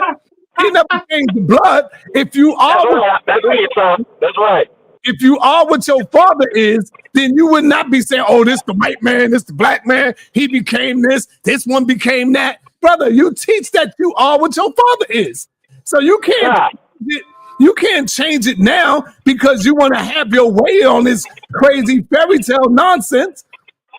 Sir, the truth is, all of these nations that I named, Ham, Shem, and Japheth, they were all melanated people until who I like to call our enigma was bred through our sin. We bred the white man through our sin, through leprosy. That's where you get the leprosy idea, but it wasn't Esau, though. You understand that? These are two different nations of people. You can't call Esau. You won't be able to find any of that in no real history book, brother. That's what I'm talking about. Not at all. It's only in the Bible, and that's all where you're going to find that at, in the Bible. It's science to it as well, though, brother. It's science. We know that. We talk about it all the time. Right now to show us a scientific source. Right now. Well, what I'm saying is, like y'all was speaking about evolution. Y'all speaking evolution, like the white people being in the north and in the cold climate, the black people being in the melanated climate. See, but there's a truth behind a lot of this. There's lies and truth, but we got to divide it. And I always say that no one man is that intelligent. We all need each other. You got the Israelites. Hold on, I want to say this. I'm gonna let you go. You got the Israelites arguing against the people that believe the natives. When your grandparents told you that we was natives to America, or they liars? And you get what? No, there's a truth in all of that stuff. Because even when it comes to the slave story, it's not totally true and it's not totally true. They didn't ship thousands of slaves, millions of slaves from Africa to America. You don't even see. That's a different topic. Jay, shut up. So wait a minute. It's not really a different topic. I'm not getting into a different topic. What I'm saying is what Sai was saying. So what I'm saying is all that it goes together, get truth in all of that. Because what? Okay, all right, thank you. I want to move on. Conversation. I want to say this. I'm gonna get ready. All right, hold on, y'all. I got to move on, man, because 7 is off. What's up, brother? Hold up, man. So let me build up a Whoa, sorry. Let me get one question from Jamie real quick. I haven't said one thing yet. Let me just get one question in Jamie. I want to have a debate with the brother, man. With who? With who? Prophet. Not right now. Not right now. Not right now. I want to get it back on. I want to get it back on topic to the science question. Yes, go ahead. When Sekou was on earlier, he hinted to Neanderthal being a non-African genome. Okay, a non-African genome. Which can we talk about Homo erectus and how Homo erectus may have left out of Africa and what possible mutations may have occurred when Homo erectus left out? Because to my understanding, Neanderthal is about 304,000 years in between Neanderthal and Homo sapien. No, I didn't know. I don't think so. I'm not an expert, but they existed. It's not you, Nepal. Nepal is Nepal. Okay, I thought that was Nepal. Yeah. Go ahead, Queen. Go ahead. I am Nepal. Existed with modern man. But Neanderthals and Homo sapiens did exist together. They lived at one time together, but Neanderthal they mated. Well, hold They on. made it and Well, reproduced. well, we do know that the offsprings between those two were not sterile. But I'm talking about the No, they were. initial. But hold on, listen. I'm giving you dates. Homo sapien is about 300,000, 330,000 BC years ago. Neanderthal is Really? about 800,000 years ago. So I'm saying that Can the you prove mutate. that? So yeah, if you let me finish the sentence, Apostle. No, And this I'm is the saying, question. can you prove it? But yeah, this is a question to Jamie. So Neanderthal is about 800,000 BC. That's when we first see that mutation. So my question was basically 300 to 400,000 years later, we see the mutation from Homo sapien in Africa. So I just wanted to talk about that as the Homo sapien being the African mutating, possibly from directly from Homo erectus, I and like to know also how they know that. how Anything is Homo erectus, 800,000 years Apostle, old. Apostle, come on, brother, please, I'm man. doing the same thing you. how Homo, because if Homo erectus possibly left through Morocco, because I do think we find the Heidelberg beginners skulls in Morocco. Is that correct? Well, you said a lot, and it's been a while since I've looked at the specific dates of when they found archaic humans, Right, and by right. humans, sort of all of the hominids together. I don't think you said anything wrong, other than I don't know that they could specifically route that they went through Morocco, but they probably did, right in the northern part of Africa. I think one thing we need to keep in mind is, if you think of like branches on a tree, those are how different hominids or humanoids developed. And at one point, scientists say there were up to 7 different and distinct hominid species on the planet. That's probably in the last 50,000 years. So it's not that, it's not that necessarily one was a quote unquote mutation. It's a lot of mutations over a long period of time, typically through geographic isolation that causes speciation. So, I mean, that's sort of my quick take on it. Again, my perspective is just the basic current scientific understanding of evolution. So if you want to know what I believe, crack open an evolution book on evolution, and that's it. So. Hey, that's agreeable. So do we think that genome that came back into Africa is the admixture? Because there is. So if we're saying so are there a group of, can we say scientifically sub-Saharan Africans that never left out of Africa that would be no Neanderthal DNA? Yeah, that's an interesting question. Hold on a minute. Let me get a book. Uh-huh.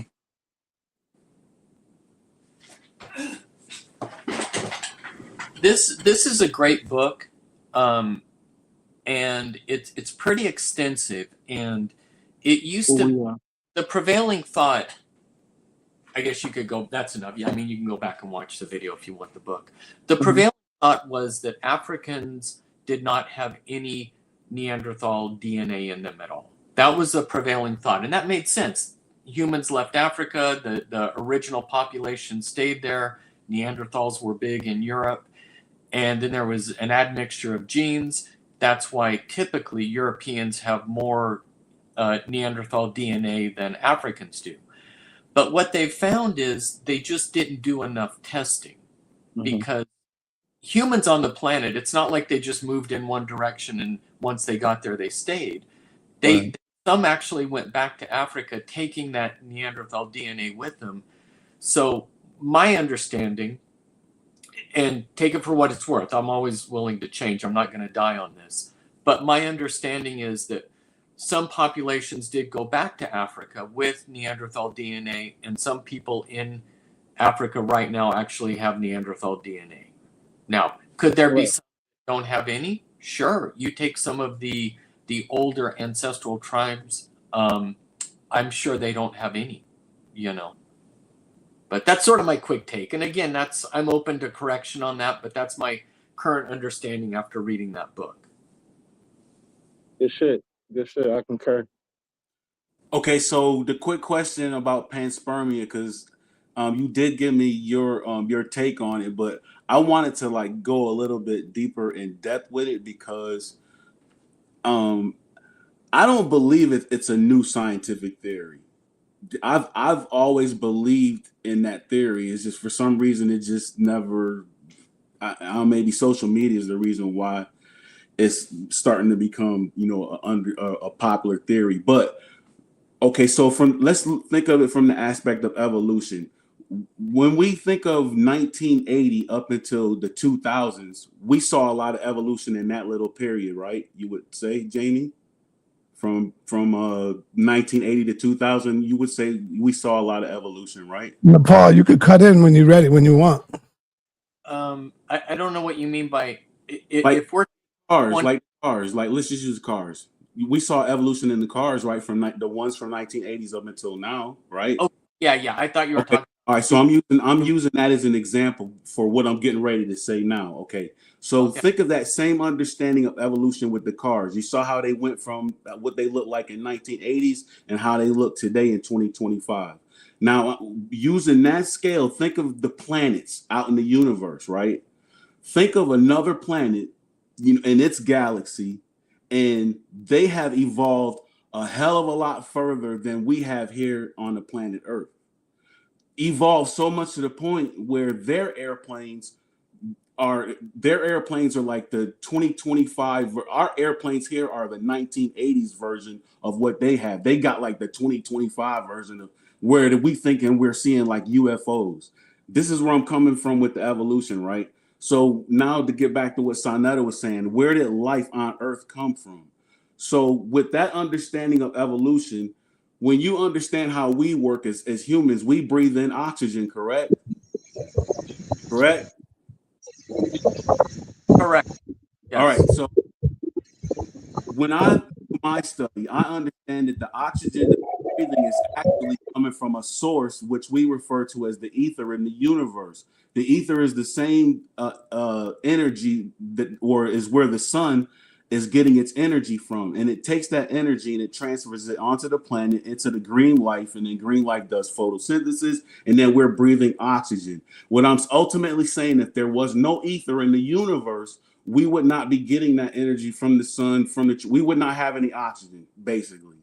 But when we do breathe, when we exhale, we're basically exhaling the universe back, giving it back to itself, and then it's like a recycling thing. We get the energy from the universe, we breathe it in from the green life, we exhale it. So there's like a consciousness that's there. Okay, you kind of made that up, Moses, because we breathe in oxygen, but we exhale carbon monoxide. Mandinka Mali, please don't fall, brother.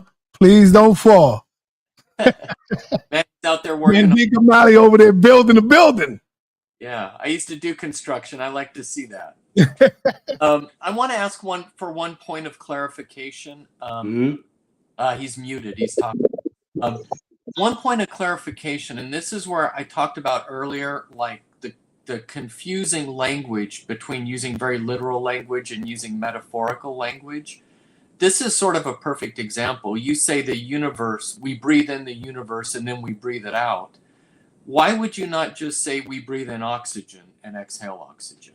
Because when you say the universe... But we don't. We breathe in oxygen, we exhale carbon monoxide. Yo, I want you to let people finish the point, and then you can cut right in. Let the people finish. No, that's I misspoke. But why wouldn't you speak in literal terms? Why do you assign it to be the universe? Because when you look at oxygen and you confine your oxygen to just this realm down here and not understanding the source where your oxygen comes from, it takes away the whole understanding of the universe and how important the universe is. You have people on this panel that believe in the invisible man, when in fact it's the universe that's responsible for your breath every day. Okay, and this is where I promise I'm not trying to be argumentative. I understand. What is your when you say we breathe in the universe, what is your definition of the universe? Like one sentence, what would it be? Ether. Ether. Okay, then give a definition of ether, because I don't know what ether means. Ether is a combustible liquid, which is why you see the sun I mean, I'm sure you've seen the sun. So we breathe in. Okay, I'm just bear with me. I'm not trying to be argumentative, but you're saying we breathe in a combustible liquid. When it's converted through the trees, that combustible liquid goes into the sun, and then the sun shoots out photon energy based off the energy it got from the ether. That photon energy goes across the universe, but it mainly hits our planet. That photon energy hits Genesis chapter 129, which is every herb bearing seed, and those green trees, grass, they produce not only oxygen, but we also get our fruits and vegetables. So basically what we are doing is we are consuming energy from the universe, from what we breathe and what we eat. Okay, so let me just, again, I'm interjecting, not trying to be argumentative, but it's fine, Jamie. I'm not apostle, bro. We good. No, we good. I think everyone on the panel knows. Yo, man, keep my name out your mouth, man. All right, sir. All right, sir. So sorry about that. On the I just didn't want him to be intimidated by me. I didn't want him to think that me and you was the same person. Because sa.neter does that. When I come on here, sa.neter be calling me you, and when I don't like that. But at any rate, go ahead, brother Jamie.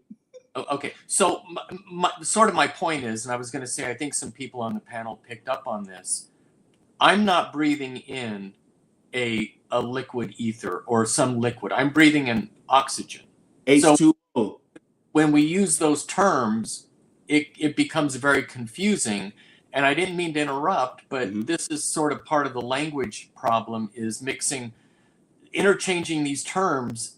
And then when you sort of start substituting them, they don't make any sense, or they're at least you're at least losing the clarity of what you mean to say by using these sort of nebulous terms. I understand what you're saying. So based on what you're saying I should have kept the information like, okay, we're dealing with a combustible liquid, which is ether. And then when it goes through the sun and it hits the green light, and green light does photosynthesis, I should have said we breathe in H2O, because isn't that what oxygen is? Oxygen is another form of a gas or a liquid in the air. I thought that was water, man. H2O is water. Well, what is the you can't breathe water. What is the scientific component for oxygen? Maybe I'm getting it wrong. Are we breathing this in, Moses? Well, when we exhale it shows up as condensation on windows. So it's still carbon dioxide. We're still breathing in some form of liquid. It's not. I mean, how do you get clouds? Yeah, I think oxygen. Air is mixed with liquid. That's how you get clouds. There is some moisture in the air that we breathe. I mean, the trees need moisture. Oxygen is a gas, right? Yeah. Gas. Okay, but that's what I'm saying. We're breathing in a gas that comes from a gas. That's ultimately what I'm saying. Yeah, so oxygen is O2, and then carbon dioxide is CO2. So right, but there is a conversion that takes place in the trees. That's all. That's the point I'm trying to make.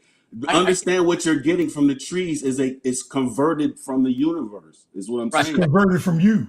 We're sort of getting down into the weeds, but my bigger point is why even use the term universe at all when talking about what we breathe in? And I know this seems like I'm minutia, and sorry you can't breathe in the universe. The question, can't breathe. But that's the question I'm trying to get him to ask. You're asking the question I'm trying to get you to ask. Okay, so this is the reason why.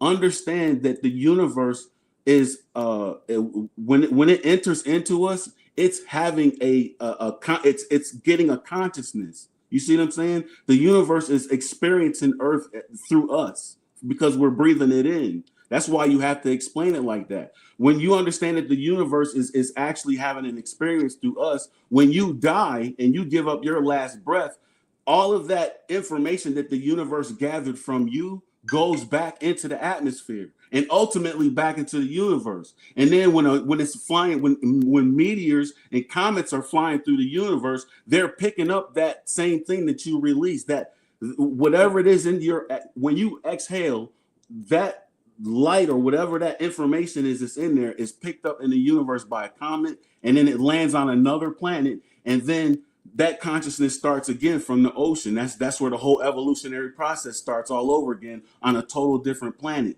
So back to the beginning of our conversation when I was talking about look at the evolution between the cars. I believe that there are other planets that are further evolved than us, that their planet had some type of destruction, and then their consciousness somehow ended up in the universe, and that consciousness ended up on atoms and on meteors and asteroids, and then landed on this planet, and they started all over again from those molecules that came up out of space. And so the consciousness that we have is probably actually a really ancient consciousness from a long time ago. And that's the reason why we're evolving now, because we're basically repeating what we did on another planet somewhere. So that's my whole understanding on that. On where life came from. I'm saying it came from another life on other planets, and we just repeating it again on this planet. Can I make a comment real quick? I know you guys got a bill going on, but I just want to make a quick comment, and I'll be out. Go ahead, brother. Go ahead. Yeah, I actually wanted to comment on your original video because it was some things that were said on there that I think can be straightened out. Like, when is Sekou still there? Sekou still here? No. Okay. Well, when Captain Tazaryach was trying to tell that Sekou that he doesn't believe in science, he only believes in math, right? Mathematics, right? He said that, right? Yeah. Well, I think everybody failed, even Inky. Everybody failed to realize that science is mathematics. Science is governed, and you can only do science through mathematics. Everything that's proven is proven through mathematics. So if something is proven, it's mathematics. Proven by, use mathematics to prove it, and established and confirmed by mathematics. By any process. That's why I always say mathematics is life. Exactly. So if he agrees with science, then mathematics, then he agrees with science. He agrees with empirical fact, because empirical fact is mathematics, right? Mm-hmm. And mathematics is infinite. There's numbers that we haven't even named yet because we was like, oh man, we'll be here forever, right? Yeah, that's so right. Science, when we apply science and we're still trying to figure stuff out, there's an infinite things that we're still trying to figure out. And the things that we've confirmed, we put in that body of evidence. And you know what that says? You know what mathematics tell me? What?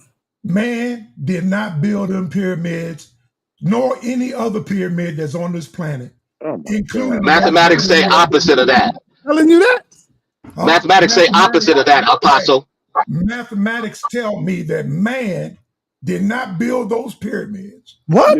The ones that's on land, the ones that's in America, the ones that's on the Atlantic Ocean, on the camera while he's saying that's under the Pacific Ocean. Man did not build them. Mathematics, because man cannot. Did a burning bush talk? Hold on. Did a donkey talk? Hold on. Let him finish. Let him finish. Man does not have the natural ability to decipher mathematics. Now, I just a great pyramid. Oh, Apostle, because it was under the water, you saying man could not have done that because it was under the water? What'd you say? They wasn't under the water when they were built. They were on land. But because of the top, because of plantation shifting, there's some underwater in the Atlantic Ocean, right? And the Pacific Ocean. They're there. They know they're there. So you saying man could not have done that? Man today can't make it. Man today cannot duplicate. So let me ask you a question. How was bridges built? I don't know about bridges. The bridges. The bridges that's deeply underwater that'll carry you across from one state to another state. How was man able to do that? Bridge. Unmute yourself, Apostle. Yeah, you muted me back. I have never seen bridges underwater. No. Listen, that's not bridges underwater. That would hold up the bridges, brother.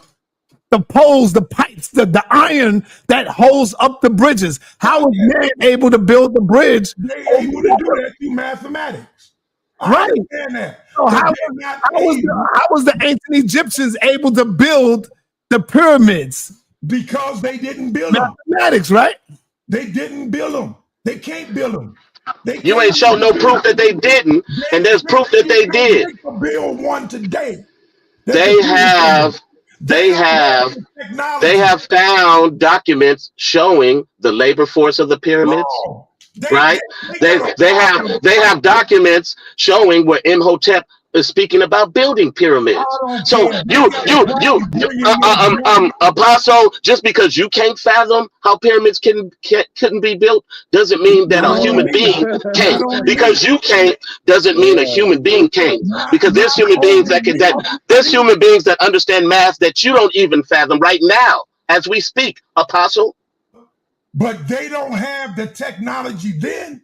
Ask him the question you was going to ask him about the Bible. You said you was going to ask him a question about the Bible. How was this then? They have today could not move a block 500. Do you believe in burning bushes that talk? No, I don't. I got okay. So you don't believe everything that's in the Bible. I just want to make sure that you don't believe everything that's in the Bible. Things in the Bible are literal. Things in the Bible are not literal. So what does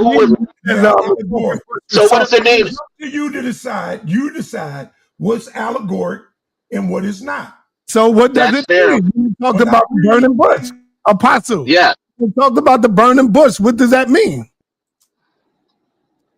That's something that Moses saw. I don't know nothing about it. Other than well, why put it in the book if there's no understanding? I haven't nobody broke down why the bush is burning and there's words coming out of it. Yeah, there's a sound, there's a voice coming out the bush, right? Yeah. That's what Moses saw, right? Coming out of animals, there's voices coming. Yes. There's different things. So why are these voices coming out these animals, and why are they using the animals as metaphors for these voices to come out? Why they use animals as metaphors? I thought you've been studying this for a long time, Apostle. I still don't know. You should know. Why should I mean, that should have been one of the first things you asked. That should have been one of the first things you asked, sir. You know everything. Look, no, I only speak on what I know. And what I don't know, I say I don't know. And what I don't know, I don't speak. You speak on Christianity. You speak on that book. You always correcting people. You always correct. Well, you don't know the story about the talking donkey or the talking bush. You don't know that story. What you talk about, or how much strength you try to gather? No, I don't believe. Because you don't have no explanations. That's why I'm talking about mathematics, Apostle. Mathematics can be proven time and time again. Mathematics can be tested time and time again. You can't prove none of the stories in your book to be historical, except for the historical characters that are in it. But that book is not history, and you can't prove that it is history. Over people. That's why Apostle over him. He's no, that's that's my point. There are dates and there are people, but the book is not a history book, right? I could put historical dates in a Spider-Man book. I could put historical people in a Spider-Man book. That don't mean that the Spider-Man book is historical. It's a book that can That's why most scholars don't consider that book as a historical book for that fact. Let Apostle speak. Let him speak now. It doesn't matter what they consider. Man cannot reproduce the Great Pyramid today. They can't do it. Okay? And back then, they didn't do it with ropes, sticks, rubber hammers. They did not do it. How was it done? Someone else did it. They showed pictures. They got pictures of them doing it. Right. They ain't got no damn pictures of nobody doing nothing.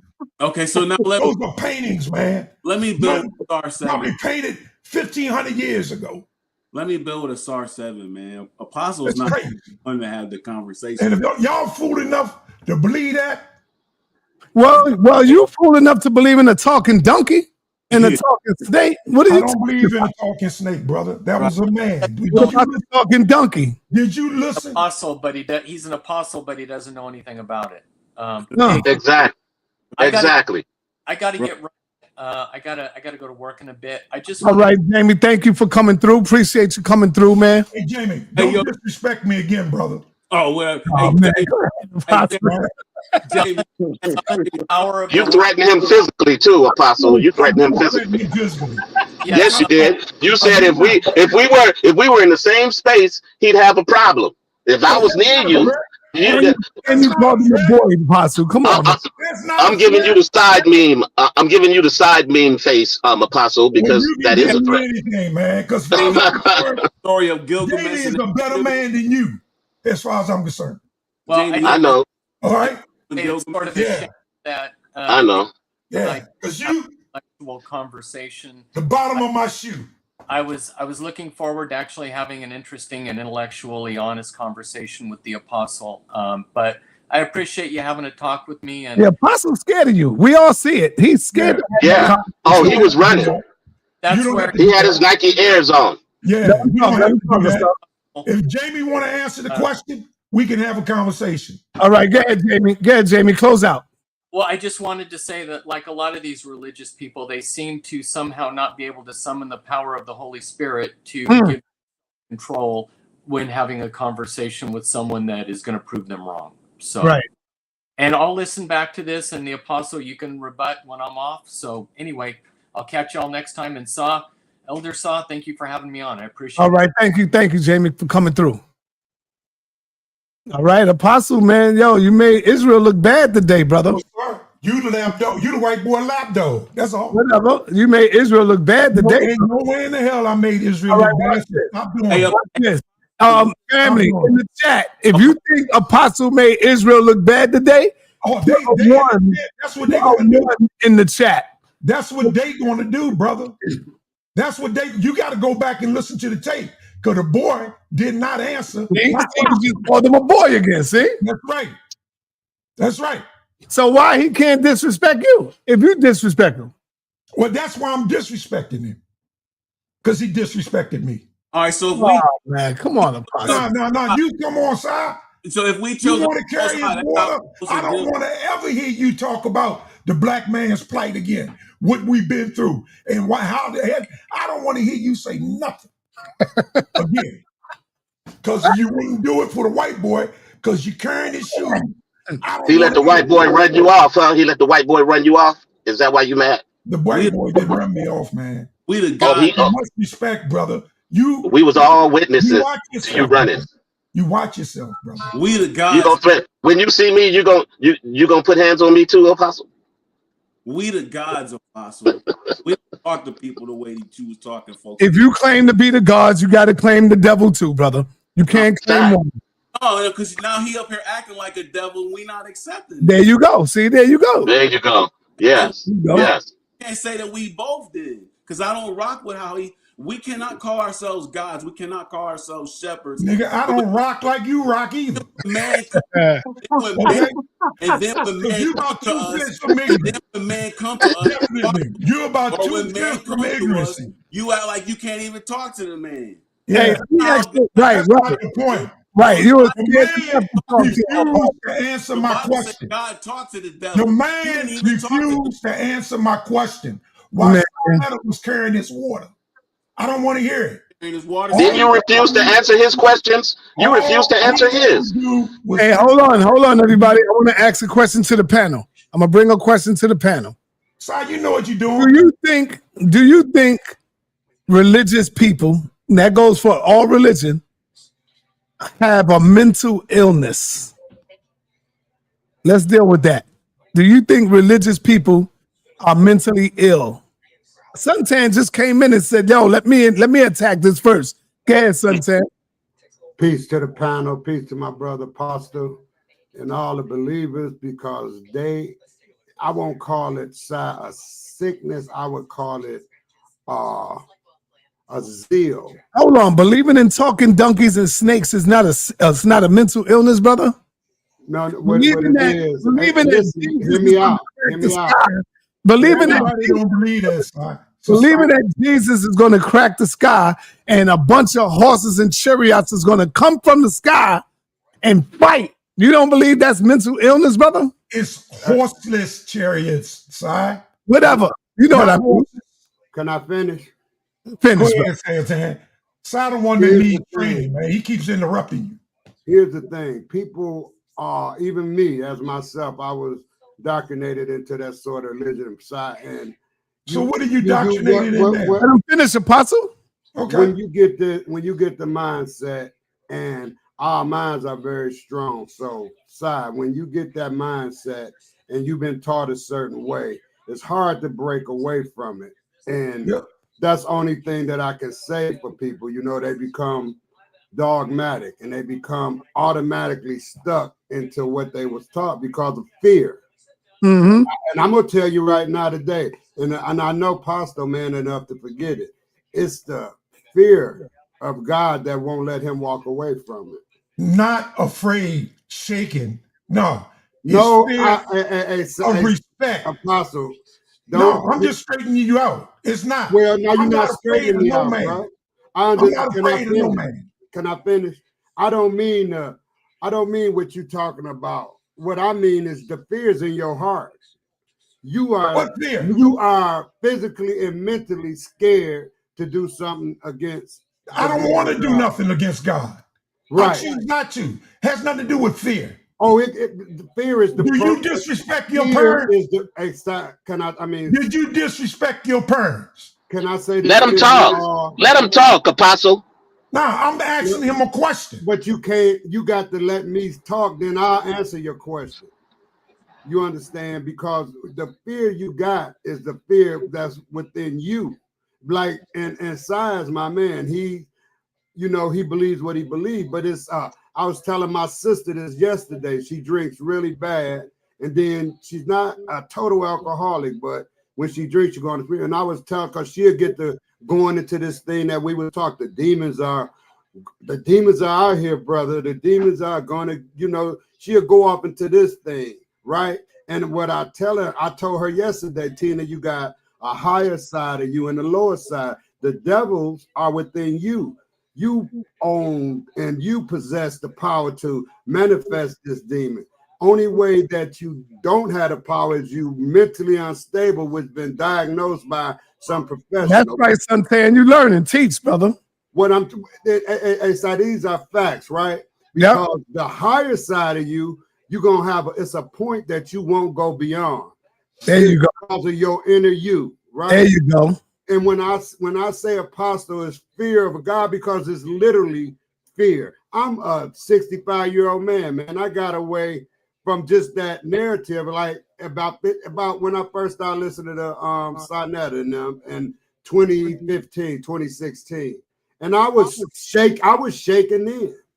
So I'm gonna tell you, and I'm a grown man, apostle. I was literally, fear about what would happen to my soul. So the thing is, and I'm not saying you like me, everybody's different, right? But I have grown and got another understanding, which is the same, because I do not God. I would not cuss God. I would not do nothing against nobody's God. But what I will do is mind my business and keep my thoughts to myself and be a good man and try to always concede if I have to. And I don't have to fight or pull no guns or do nothing unless I'm scared. You make me scared, I'm going to break you off something proper. So all I'm going to tell you is like this here. It's the fear of the Lord that got you people in check. That's right. What it is. That's right. Go ahead, Apostle. Go. I'm going to tell you right now, that's your fear talking, because I've never been afraid. Well, I won't have no respect. Let me finish. You was Let me finish. Y'all jumped on me to let the man finish. Let me finish. I'm not afraid of no man, and I don't have to fear my God. I don't have to. I fear through respect. The same fear I give my parents. Respect. The same fear. All right? I'm not afraid. I choose not to do wrong. If I want to do wrong, I can do wrong. I've done wrong before. I choose not to do it anymore. I choose to respect my wife, not to rule over my wife. I'm not afraid of my wife. See, that's you talking.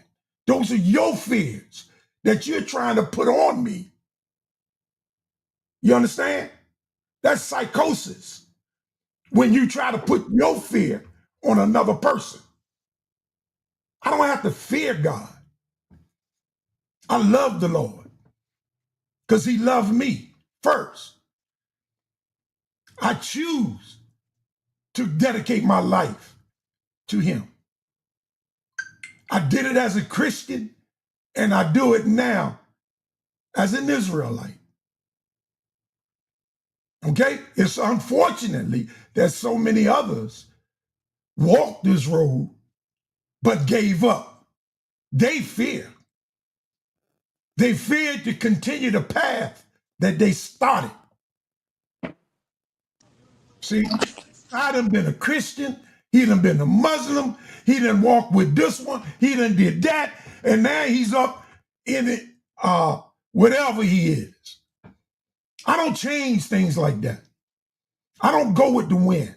You know why you don't? Don't side. Nah, you know why you don't? Because you don't elevate. That's why you're not growing. You can't even. You are stuck in a box and you're not evolving, you're not elevating, and that's why you don't change. Everything in life changes, brother. Nothing in life stays the same. And nothing in life stays the same. If you're staying the same, then you're stuck in a box. Yeah. Nothing in life stays the same. Apostle, what does Proverbs 1-7 say? If you're not evolving in knowledge and information, then brother, you done. Go ahead, Apostle, finish. I wish you respect the people on this show, that the same commands you give them, I wish you just abide by them, because it's hard to allow your guests to operate when you're cutting them off and interrupting them, and then you tell them not to cut nobody else off. Well, I can do that, brother. This is my show. You guys keep forgetting. No, you don't have to be rude to make your point. It's just that you're scared. That's why you put me in the back. You're scared of what I'm going to say, how I'm going to say it. Other than that, you wouldn't put me in the back like you just did. So now, you know, y'all don't worry about how much of the book I read or how much I believe, and you know, I'm 70 years old. I got him by 5 years. So he gonna sit there and tell me he's 65 and that's gonna mean something to me? No, don't mean nothing. No. Go ahead, son. Ted. You finish, Apostle? Might as well be. Y'all Go ahead, son. Ted. Wake him up. Hey, son, I just want to be clear to Brother Apostle. I wasn't just you moving the goalpost, you flipping it like I'm just saying you. I don't mean you. I mean people in general, Christian people, man. Well, just say what you mean. Believe it. See, you won't shut up. That's your problem. I just said say what you mean. Mean what you say. Don't say me if you don't mean me. Why are you steady talking, man? Because I'm correcting you. You know you can't correct me, man. I know what the hell I'm talking about. I just Anyway, did. what I'm trying to tell you is this. I'm not specifically pointing my finger at Apostle. I mean the Christian faith. People who are in the Christian faith had a fear of the Lord. And if you don't want to believe that, that's on you. I didn't say Apostle, just you. No, you said you. You told me. Because you spoke to me. You part of it. No, you spoke to me. Don't act like you didn't. Don't get scared now and act like you didn't call me out. You said call you out. You said Apostle. Why don't you shut up, man? Apostle got fear. That's got big fear. So don't change it up now. Act like you didn't say it. Man. That's all I want to say. You very hypocritical. Be a man. Because listen, can I say something? Sure, you can say anything. Be a man. When you go to bed at night, you get on your knees and pray. And if you forget to pray, you scared. I'm not scared. You know how that works. Yes, if I forget to pray, let him finish. I don't have to be afraid because I forget to pray. I want to just say this. Sorry, I just want to say this because you know, Pastor is a good guy. Speak about yourself, man. Pastor is a good guy. He just dogmatic. And them kind of people. There you go again. Let them be. Now you gonna say I'm dogmatic. Let the brother finish, man. And all you do, Pastor, is look up dogmatic. Look up in the dictionary what dogmatic. I know what dogmatic means, man. Finish. So in closing, I would say this. I have learned in 65, he's 75. Good. But that ain't got nothing to do with it. You learn as you, the man who cannot learn no more, you might as well go ahead and go and be a hermit or something. I learn something every day. And I'm thankful for Sai. That's why I support this platform, because thank you, son Ted. But listen, Sai, you have more than one side of the pole to sit on. You out the box. And I'm glad you've been around Muslims and all of these people, because you have learned. Yeah. So I'll leave it there, because I don't want to upset this man. He's a good guy, man. He just got his own way, and I'm gonna leave it at that. Right? Would you and Apostle ever get in the ring? You think you'll get in the ring with Apostle? Man, Tomorrow. Apostle couldn't hang with me. I'll do it tomorrow. We I'll can do it right now. We can do it now. I'll do it right now. Nah, not right now. Tomorrow sounds better. Let's do it. Because see, look, I'm gonna tell you this, brother, because I listen to other brother. You taking a European narrative and making it your own. One thing I don't do, brother. That's all One you thing do. I don't do. One thing I don't do is draw opinions about people. Do. Let me finish. Go ahead. One thing I don't do, because I got enough respect for people, is draw an opinion of people based on what they believe. I don't do that. I don't attack people because what they believe. I can debate what you believe, but I'm not going to sit here and talk about you personally. I'm not going to say you this way because you're afraid. I'm going to allow you to be you. Okay? Okay. As far as support sa.neter, I support sa.neter. That's a fact. That's a fact. Even though I disagree with sa.neter, I support. I don't have to agree with you in order to support you. sa.neter, you flipping too fast, bro. All right, let me bring on Moses, man. He's throwing up something. What you got, Moses? Okay, so sa.neter, man, I always have to give you pushback when you come on here talking about God, and I'm having to show people what it is that I'm talking about. I ain't never really sourced up, but see, I'm at the crib, I'm chilling, I'm on the computer, so now I can share a screen. So go back to that one that showed God, because you keep saying that God and the devil is the same thing. Y'all think that the devil and Satan is the same thing. So let's look at these words according to the biblical people, the people that live over there in that East African territory that's called Canaan. And we all know that Canaan is a colony of Kemet. So basically what you're looking at is what these words mean to people in Kemetic territory, not according to no Hebrew Israelites. It was the Phoenicians that was in that area.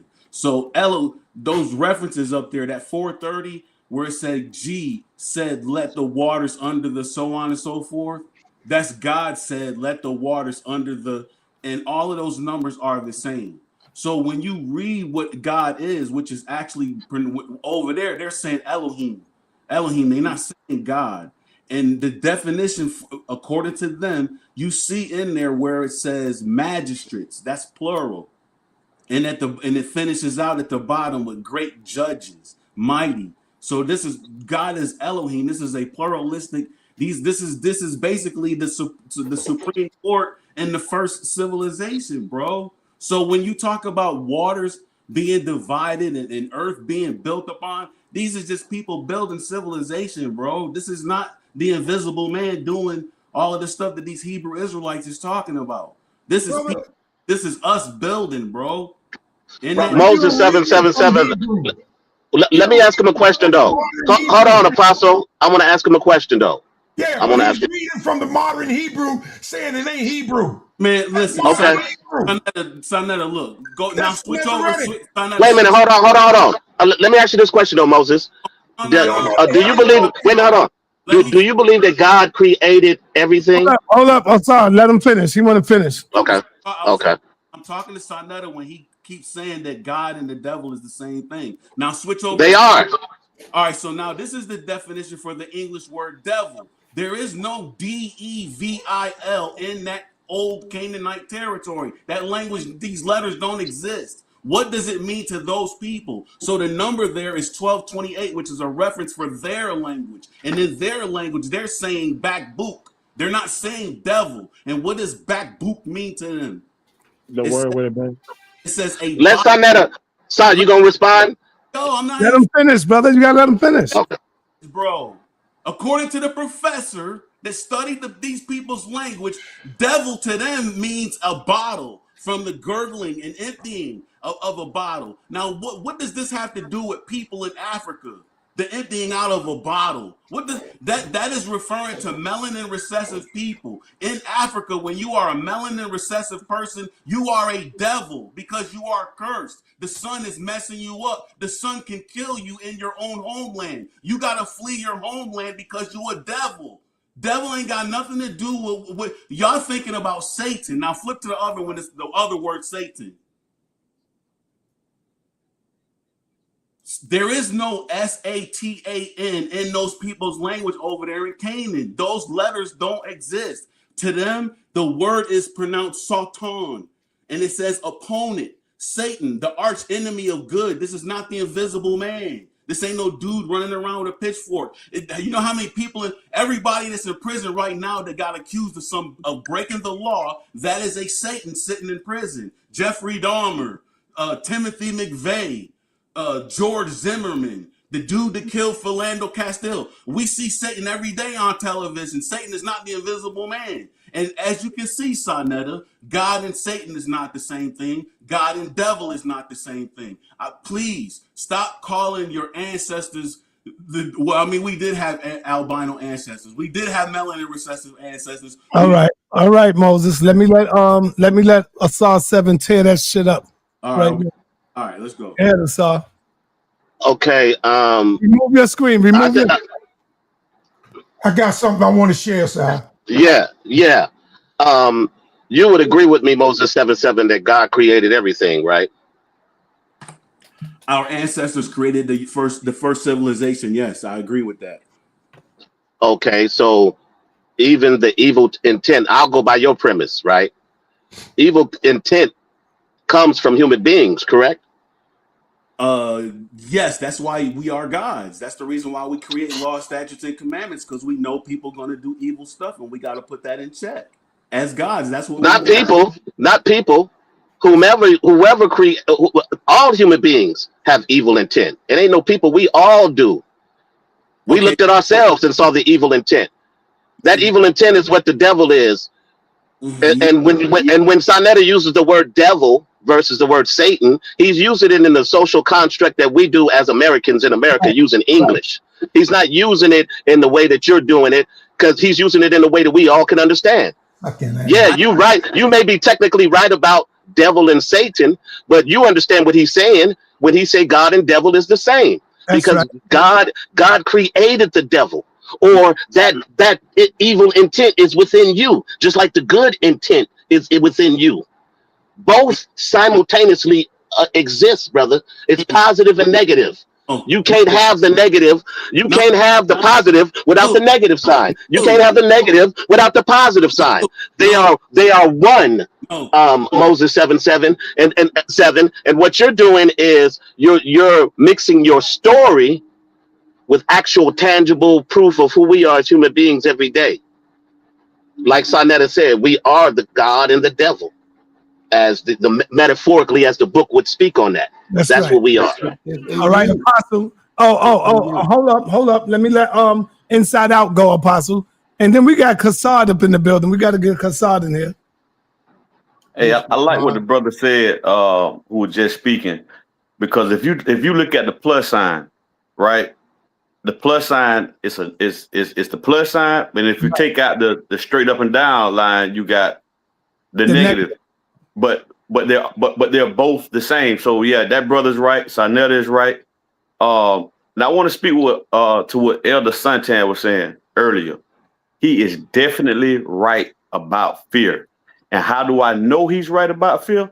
Because I was that. Man, I was afraid. I was too. Right. I was yes, I was afraid. I was afraid of being ostracized by friends and family. I was afraid that something bad would happen to me or somebody close to me. I was scared. I'm telling you, I was scared. And then even in the book, when you look at the consequences of going against God, you don't think that'll pump fear into a believing person? Facts. That's do. scary. Yes, and that's all I want to say. But I was scared. It took me a while, man. I was scared as hell. I ain't gonna lie. You know why? So yeah, he's right. That's why Apostle is disingenuous. Now you're gonna tell this man why he was scared, Apostle. You know why you were scared? No, we don't know why. why. You didn't believe. Yeah, he told you why.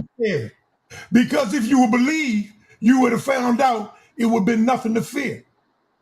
You would have found that out. Come on, man. You would have. But you told us you fear. There was nothing to fear. I don't fear. You just said He Apostle. was afraid. Yeah, because you fear out of respect. I was scared to come out of the book. Hey, Elder Apostle, I was afraid to come out of the book, and the book was the book. I hear you, but listen, why I was afraid. I was afraid to even come out. I was afraid to come out of the book itself, man. I was scared to touch other information. I know. That's just how bad it was. Not believe. No, Apostle. That's not if you made God, you would have known there was no reason to fear. No, that's not true, man. He feared because he believed. That's why he. For me, 100%. He feared because he believed. No, hold on. I feared because I believed when I was young, as a teenager. I believed in God so much that I was scared to even say one thing negative about him. What are you talking about? Absolutely, sir. That's what I'm saying. Man, I did believe. You would have held on. But you believe your mama is your mama. That's never going to change your mind. Nothing can change your mind. Apostle, you're wrong, man. Come on, man. You're wrong. Children. Man, I was scared. I was scared. Man, I was scared. I was scared to look at other information, bro. Like that's just how. And you know why? Because the book even told me to not look at other stuff, to not hear other people. Yeah, when God said I'm a jealous God. Tell you that. I'm a jealous God. Take no other. Right. It did. I don't have a problem with that. Too much. I don't have a problem with not believing in another God. I want to finish building with Apostle. We all heard you say that you fear God out of respect. So you have a fear for God. So you fear. So you fear God. So don't say you don't fear God. You fear him. Right. You fear him. Yep. Hey, hold on. You use the word fear. Let me get Jay in the building. Jay, what's up, Jay? I respect my father. I don't fear my father. All right. Go let him let Kassad speak. Kassad, what you got for us, brother? With all this that you hearing, what you got for us? John, I can be heard. Yep. Yes, sir. Yeah, so I originally jumped on the panel because, man, y'all ain't finna keep on jumping on my elder, man. We're going to beat him up. We're going to beat you up, too. You come up with that. How much Come on. they are, man. You can try. It shows how much cowards they are. But go ahead, brother. Nah, so yeah, man, I came on. Y'all ain't finna keep on jumping on my elder about the burning bush and you know and so forth and so on about being fearful. So if Apostle can correct me, he's not saying that he doesn't fear the Lord at all. But what I understand from what he was just saying to the brother inside out is your fear is misdirected to the point where you don't read. We read false evidence appearing real. Go ahead. We read other people's cultures. We read other books. We read Egyptian myths. We read all that stuff. But our faith isn't going to change by reading this. We still know, no matter whatever we read, we still know who the one true God is. So our faith and our fear is not of you can't read this, you can't understand this, you can't go and learn this. So he really didn't believe. He really didn't believe because if he was able to be converted, he really didn't believe in the beginning. And Kassad, he did say he did not fear God at all. He didn't say what you're saying. What you're saying right now is actually what we're saying. But Apostle did not say that. He said he does not fear, and then he said, "I fear out of respect." And that's what that. Then he changed up and said, "I fear out of respect." And then when I rechecked him and said he fear, because he has a fear of God, but he's trying to talk around it and try to say like you didn't fear your mama and daddy when they whooped that behind. When my mama whooped my behind, I was scared of my mama. I respected her too, but I was scared to do wrong again because I didn't want to get my behind whooped. So you fear God, Apostle. Quit fronting. Right. Once again, you don't have to explain me to me. I'm gonna read something to you. Psalms No, before you read, finish when I left. 11, verse 9. Before you read, Apostle, before you read, I want Kassad to finish. When I left, he was talking. I came back, I heard everybody else talking. Yeah, I let them talk though. I let them talk. So Okay. All right, go ahead, Apostle.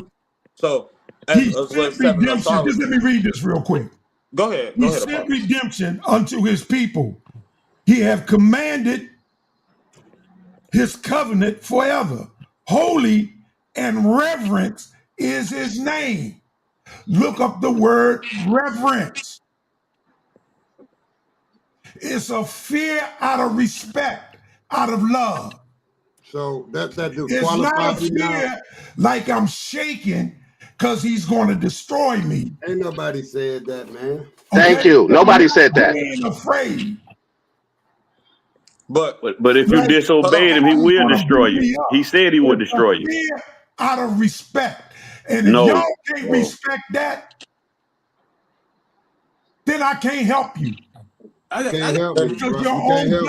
judgment, you're clogged up. You can't help me, Apostle. If you can't understand what I read about the word reverence, that's on you. I got a question, man. Go ahead. Hey, Kassad, let me ask Kassad something real quick. That look good. What the hell is that? Hey, Man, Kassad. my wife made me a lemon pound cake. A lemon pound cake. Slam it. I had to go in there and get a piece of that. Hey, Kassad, let me ask you a question. Kassad, this goes to Kassad. Hey, Kassad, can you hear me? I can hear you.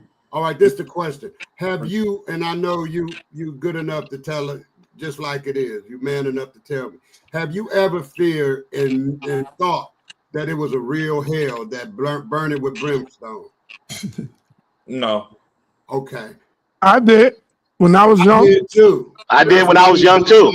No, I did. Stop me. Okay, if he said that, I'm gonna hold it too. Hell, you looking at it every day. You live I think most of y'all just scared people. in the You lake scared of when you fire. went to school. Pastor, that don't make you no big man talking. You know the how you niggas talking, outside man. waiting to take your money from you. Y'all just scared people. So as a child, you was just Superman, huh? You had no fear as a child, huh? You didn't believe in the boogeyman. You believed in a burning bush and a talking donkey, though. But you, as a child, you didn't believe in things that could your imagination could run away with, Apostle. You over here fronting again. You ain't Superman. America You can't even keep your arguments straight. You try to gain My arguments are straighter than any argument you ever made, Apostle. You the crooked argument speaker every time you on this panel. You going left when everybody going right. All right. Yeah. So to answer you a little bit more in depth, Suntan. Actually, bro, when I was a kid, bro, I was agnostic. I borderline was atheist. I literally I don't believe that. I don't believe that, Marcus, man. You don't have to. How old was you when you was agnostic? How old were you? Bro, throughout my entire childhood How old? Tell me. And all my childhood, bro. I used to literally, me and my grandma used to get in arguments. I remember one time, I told her, there ain't no God. And she looked me dead in my face and she told me, boy, get the hell out of my face. And told me, get out of her room. So, dude, I used to believe that the devil was under the ground. I used to believe that God was up in the sky. All that stuff. Most people did. Hold on, Most people did. Hold on. All that stuff that Apostle taught me when I was a kid. Because remember, Apostle was a reverend at one time. Before this, he was a pastor. So he was in the church teaching this bull crap. And he taught me that God was under the ground and that the devil was underground and that heaven was up in the sky. That's what Apostle taught me. So facts. Nigga, I ain't never taught you. You talking about facts. I ain't never taught you shit. What you talking about? I didn't even know you when you was a kid, nigga. And if you would have listened to me, you would have been much better off. All right, watch this. Watch this. Watch this, Apostle. Watch this, Apostle. You got these guys up here, man. Hold up, Apostle. Me and you, watch this. Are you telling me that you never taught that God was up in the sky and the devil was underground when you was a pastor? No, my church didn't believe in like a heaven in space and a hell in the ground. So what did you teach that God was? God was the spirit. And where was God? Come on, man. You ain't have a you in your church? He's in you. Did you have a Jesus in your church? Yeah, we talked about, we Did believe you in think Jesus. that Jesus was God? Yeah, I used to believe Jesus and God were the same. And where was the devil? The devil, he was loose in the earth, creating That's a why I was scared. That's why everybody was doing wrong. That's why. That's why I was scared, because you was teaching that bull crap, and yeah, you taught me that. I didn't teach you that. Yes, you did. But if you would have been in the church, you wouldn't have been afraid. Hey, tell you us. would have knew the truth. Yo, how come the word? And when you know the truth sets you free. So you don't have fear. Answer that. The love of God, the fear of God is your wisdom. That's what the book says. The fear of God is your wisdom. And you would have used your wisdom to bring about understanding. You go through all of this, Apostle. Have you ever seen anybody come back to life? Your loved ones. Have you ever seen anyone? I seen a baby that was brought into the church not breathing, prayed for, and started breathing. Yeah. Have you ever seen one of your loved ones come back to life? And how do you know that they're in heaven? Not my loved ones. Nobody's in heaven. What are you So where do you go then? You say in the afterlife. You go to the grave. But what about the afterlife? I'm saying you don't believe in the afterlife? Yeah, that's later. That's not now. No, that's what I'm asking you. Later, do you know of any one of your loved ones that's in the afterlife? My mother's in the afterlife. What do you mean? My mother ain't here. How do you know that? Because I buried her. Oh man. So is she living? Is she living now in the afterlife? I'm saying. No, she sleep. Oh, my mother sleep. See, that's so you don't believe that there's a place you go to after you leave this place physically, spiritually? You don't go nowhere. So spiritually, you don't go nowhere. Your spirit goes to the Lord. The spirit, the breath. Where's the Lord? Oh my God. Wherever he's at, he's in me. Oh wow. Oh my God. Your spirit, he's crazy. The breath. The body goes to the grave. All right, hold on. Let's get Apostle little son up here, being that he wanted to defend him. So now, Kassad, have you ever met anybody, or do you know for sure that there is an afterlife, or any one of your loved ones? Have you ever saw one of them, or know that they are in the afterlife? Oh, Jesus. I never seen an afterlife. I want the question that you asked Apostle though, when you said you ever seen somebody come back to life. No, I mean, a lot of us did that. I seen that too. But I'm talking about when you. No, you asked me that. Apostle, hold on, man. But you. Hold on. I'm talking about when I say, have you ever seen somebody come back to life? I'm talking about a day dead. Not no 5 seconds or 3 seconds. A lot of us seen that. Right. I'm talking about a day for 24 hours. Have you ever seen somebody come back to life after 24 hours? Nope. Yeah. All right, then. That's what I'm talking about, brother. Don't play games with this thing. No, I'm just saying, you asked, have you ever seen? I'm going to say, you know what I do for a living, sir. What you do? Huh? What you do? I work on an ambulance, bro. I'm an emergency I medical. was just asking, bro.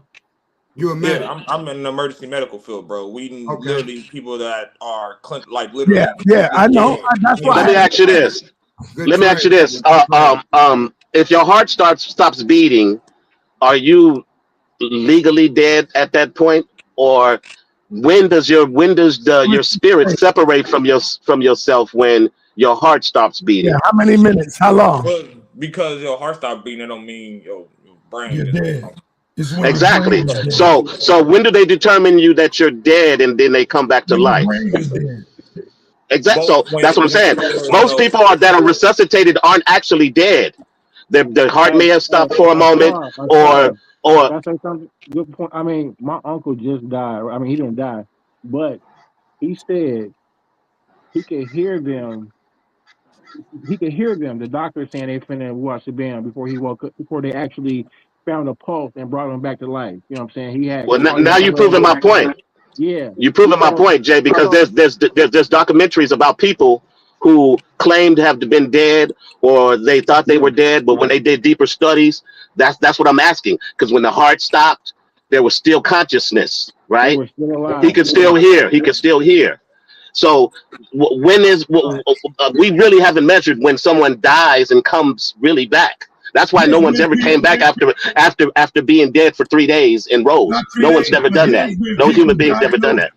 There's been people diagnosed in the hospital as deceased, and then they came back. Yeah, because hospitals make mistakes. Because hospital makes mistakes. Yeah, hospitals aren't 100%. No heartbeat, no brain. I'm saying that no brain. How long, Apostle? No, Apostle. No brain activity and no heartbeat. You have to show me that. Well, sorry. Show me that. Sorry. They say 7 minutes. 20 minutes without oxygen. What is it? How many minutes without oxygen? And your brain is gone after that. Your brain is gone. There's no coming back. You'll be in a coma, or you'll be brain dead. It only takes like literally a couple minutes. But you won't be dead though. Your brain won't be active, but you can still keep somebody alive, right? Or they still could be alive while they have no inactivity of their brain. Right. Seven, let me ask you this question, Seven. So yeah, are you back from the dead? Yes or no? Mentally, yes. I was resurrected mentally. He talking about that's why I am a star. Physical death. No, I was born like every other human being. Okay, all right. But Asar. Hold on, Jay. Let him finish, Jay. All right, so Seven, Asar, can you prove to me that you was not walking this planet at least between 5 No, nobody can. Come on, man. No, I wouldn't try to prove a negative, something that I'm not even thinking about. If I walk the earth, why would I want to prove something that I can't prove? Why would I want to try to prove something I can't? Seven. Hold on a second, Seven, Asar. All of y'all, what I'm talking about, ain't none of y'all heard nothing about this. All right, so stop it. At least just listen and ride with your brother. At the end of this, y'all gonna be thinking about this mess tonight when you land in your bed. All right, so Seven, I gotta ask you the question again because they interrupted you while you was talking. So I'm gonna ask you the question again. Can you prove that you was not walking on this planet at least 5 generations or to 9 generations ago? You see what I'm saying? No, I can't. All right, let me ask you again. Okay, so your great grandfather. Can you prove that wasn't you? Can I prove that my great grandfather wasn't me? This was not you. How you gonna prove a negative? In what sense are you talking about prove? Like me actually who I am physically today? Yes. So was my great grandfather the same height, had the same hair color, the same eye color, the same? Do you have that information? What if my great grandfather was 6'5"? I'm not 6 feet. So okay. So how could we be the same person walking? Okay, hold on a second. Okay, so that was the 5th, right? Okay, so you might not be the 5th one, but then you go back to the 6th one. Your 6th. But see, you're doing all these mights and ifs. But you're going down a rabbit hole that we couldn't answer those questions, though, brother. We can't answer those questions. A 7. Just stick to the question. All I asked you, bro, is can you prove to everybody that was no. All right, so now this is not going nowhere, brother. I'm gonna prove it to you. This is how you know. Crazy question. This is when the books be talking about people coming back from the dead. This is what they're talking about. Okay, so you gave birth to 12 children, right? Those are they have your blood rolling through their veins. Now, 7, keep in mind the oxygen that you're breathing, This atmosphere is all over the planet. Yeah, let's move on. Let's move on. Well, I want you to apply that to every resurrection story in the Bible. Yeah, I will after man stop tripping. That's sa.neter playing that. Right, y'all chill Apostle. for a minute. Y'all chill for a minute. Apostle having flashbacks on the plantation, y'all. Moment of silence. Hey, I'm thank you. Hold on, Apostle. I forgot. Moments of silence for our brother that passed away today, man. Y'all know him. D'Angelo, brother D'Angelo.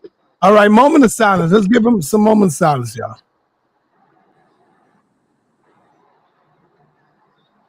All right, may D'Angelo rest in peace. We send love to his Apostle. Go ahead, give us a prayer for D'Angelo, brother, and his family, man. Go ahead, Apostle. Unmute yourself. Go ahead, Apostle. He ain't muted. I'm saying, who was he? Oh, he was the R&B singer, and his queen. Okay, D'Angelo. Yeah, actually his son doesn't have neither one of his parents right now. Hold on. Remember Brown Sugar Babe? Yeah. That's the brother there, Brown Sugar Babe. I thought y'all was come on, man. Send the moment. All right, send the prayer out to his family, man. No, I'm not gonna do that, son. I'll pray. Don't worry about it. You can't do it now, brother. I mean, that's what I'm talking about. Every time it's time for you to step up and represent, you don't do it. I don't pray and do anything that I can be seen of people, man. Oh man, you done did that 2 or 3 times. Oh man, I don't need no audience when I pray. All right. Well, I'm gonna pour out some libation for him right now. Hold on, everybody, hold on. Suntan, send out a prayer for his family, brother. Come on, man. Go ahead, Suntan. Show Apostle how to do this, man. Yeah, show me how to do it. May the Lord bless his family and be with and comfort them in this time of grievance. Amen. Thank you, Suntan. Because Apostle always fall off when it's time to step up. He fall off, man. Yeah. But anyway, I don't have to follow you like that, sir. I didn't. The Bible tells me not to pray in front of people where they pray. Oh, the Bible say that? No. But it says that he keep taking it out of context. It says that when you it says when you do your alms in secret, and the Lord will reward you in secret. But when you do your alms in open, then you get your reward from the world. The people say that was nice, just like y'all did. So when you do your alms, you do them in secret, and you will be rewarded in secret. Seems like you know more about this Bible than Apostle, though, Suntan. That's why you ready to spank him. Yeah, right. We see how much he knew today. He didn't know much about the donkeys. He didn't know much about the burning bush. He didn't know much about a lot we asked him about today. It's not that I didn't know about it. I said I don't believe in it. No, you told me you didn't know. Don't lie. You said you didn't know. I asked you, what does that mean? Me and Saul asked you, what does it mean, Apostle? Apostle, you said you didn't know what it meant. And I said, you've been studying this for so long, you don't know? And you said, I just don't know. See, you have selective memory, Apostle. I tell you what. See if you remember this. Fuck you. Of course. Right? Okay. Apostle getting emotional. Of course. Yeah, he's in his feelings. He's always in his feelings. Yeah, I'm in my feelings. So y'all, why he fucking with me here?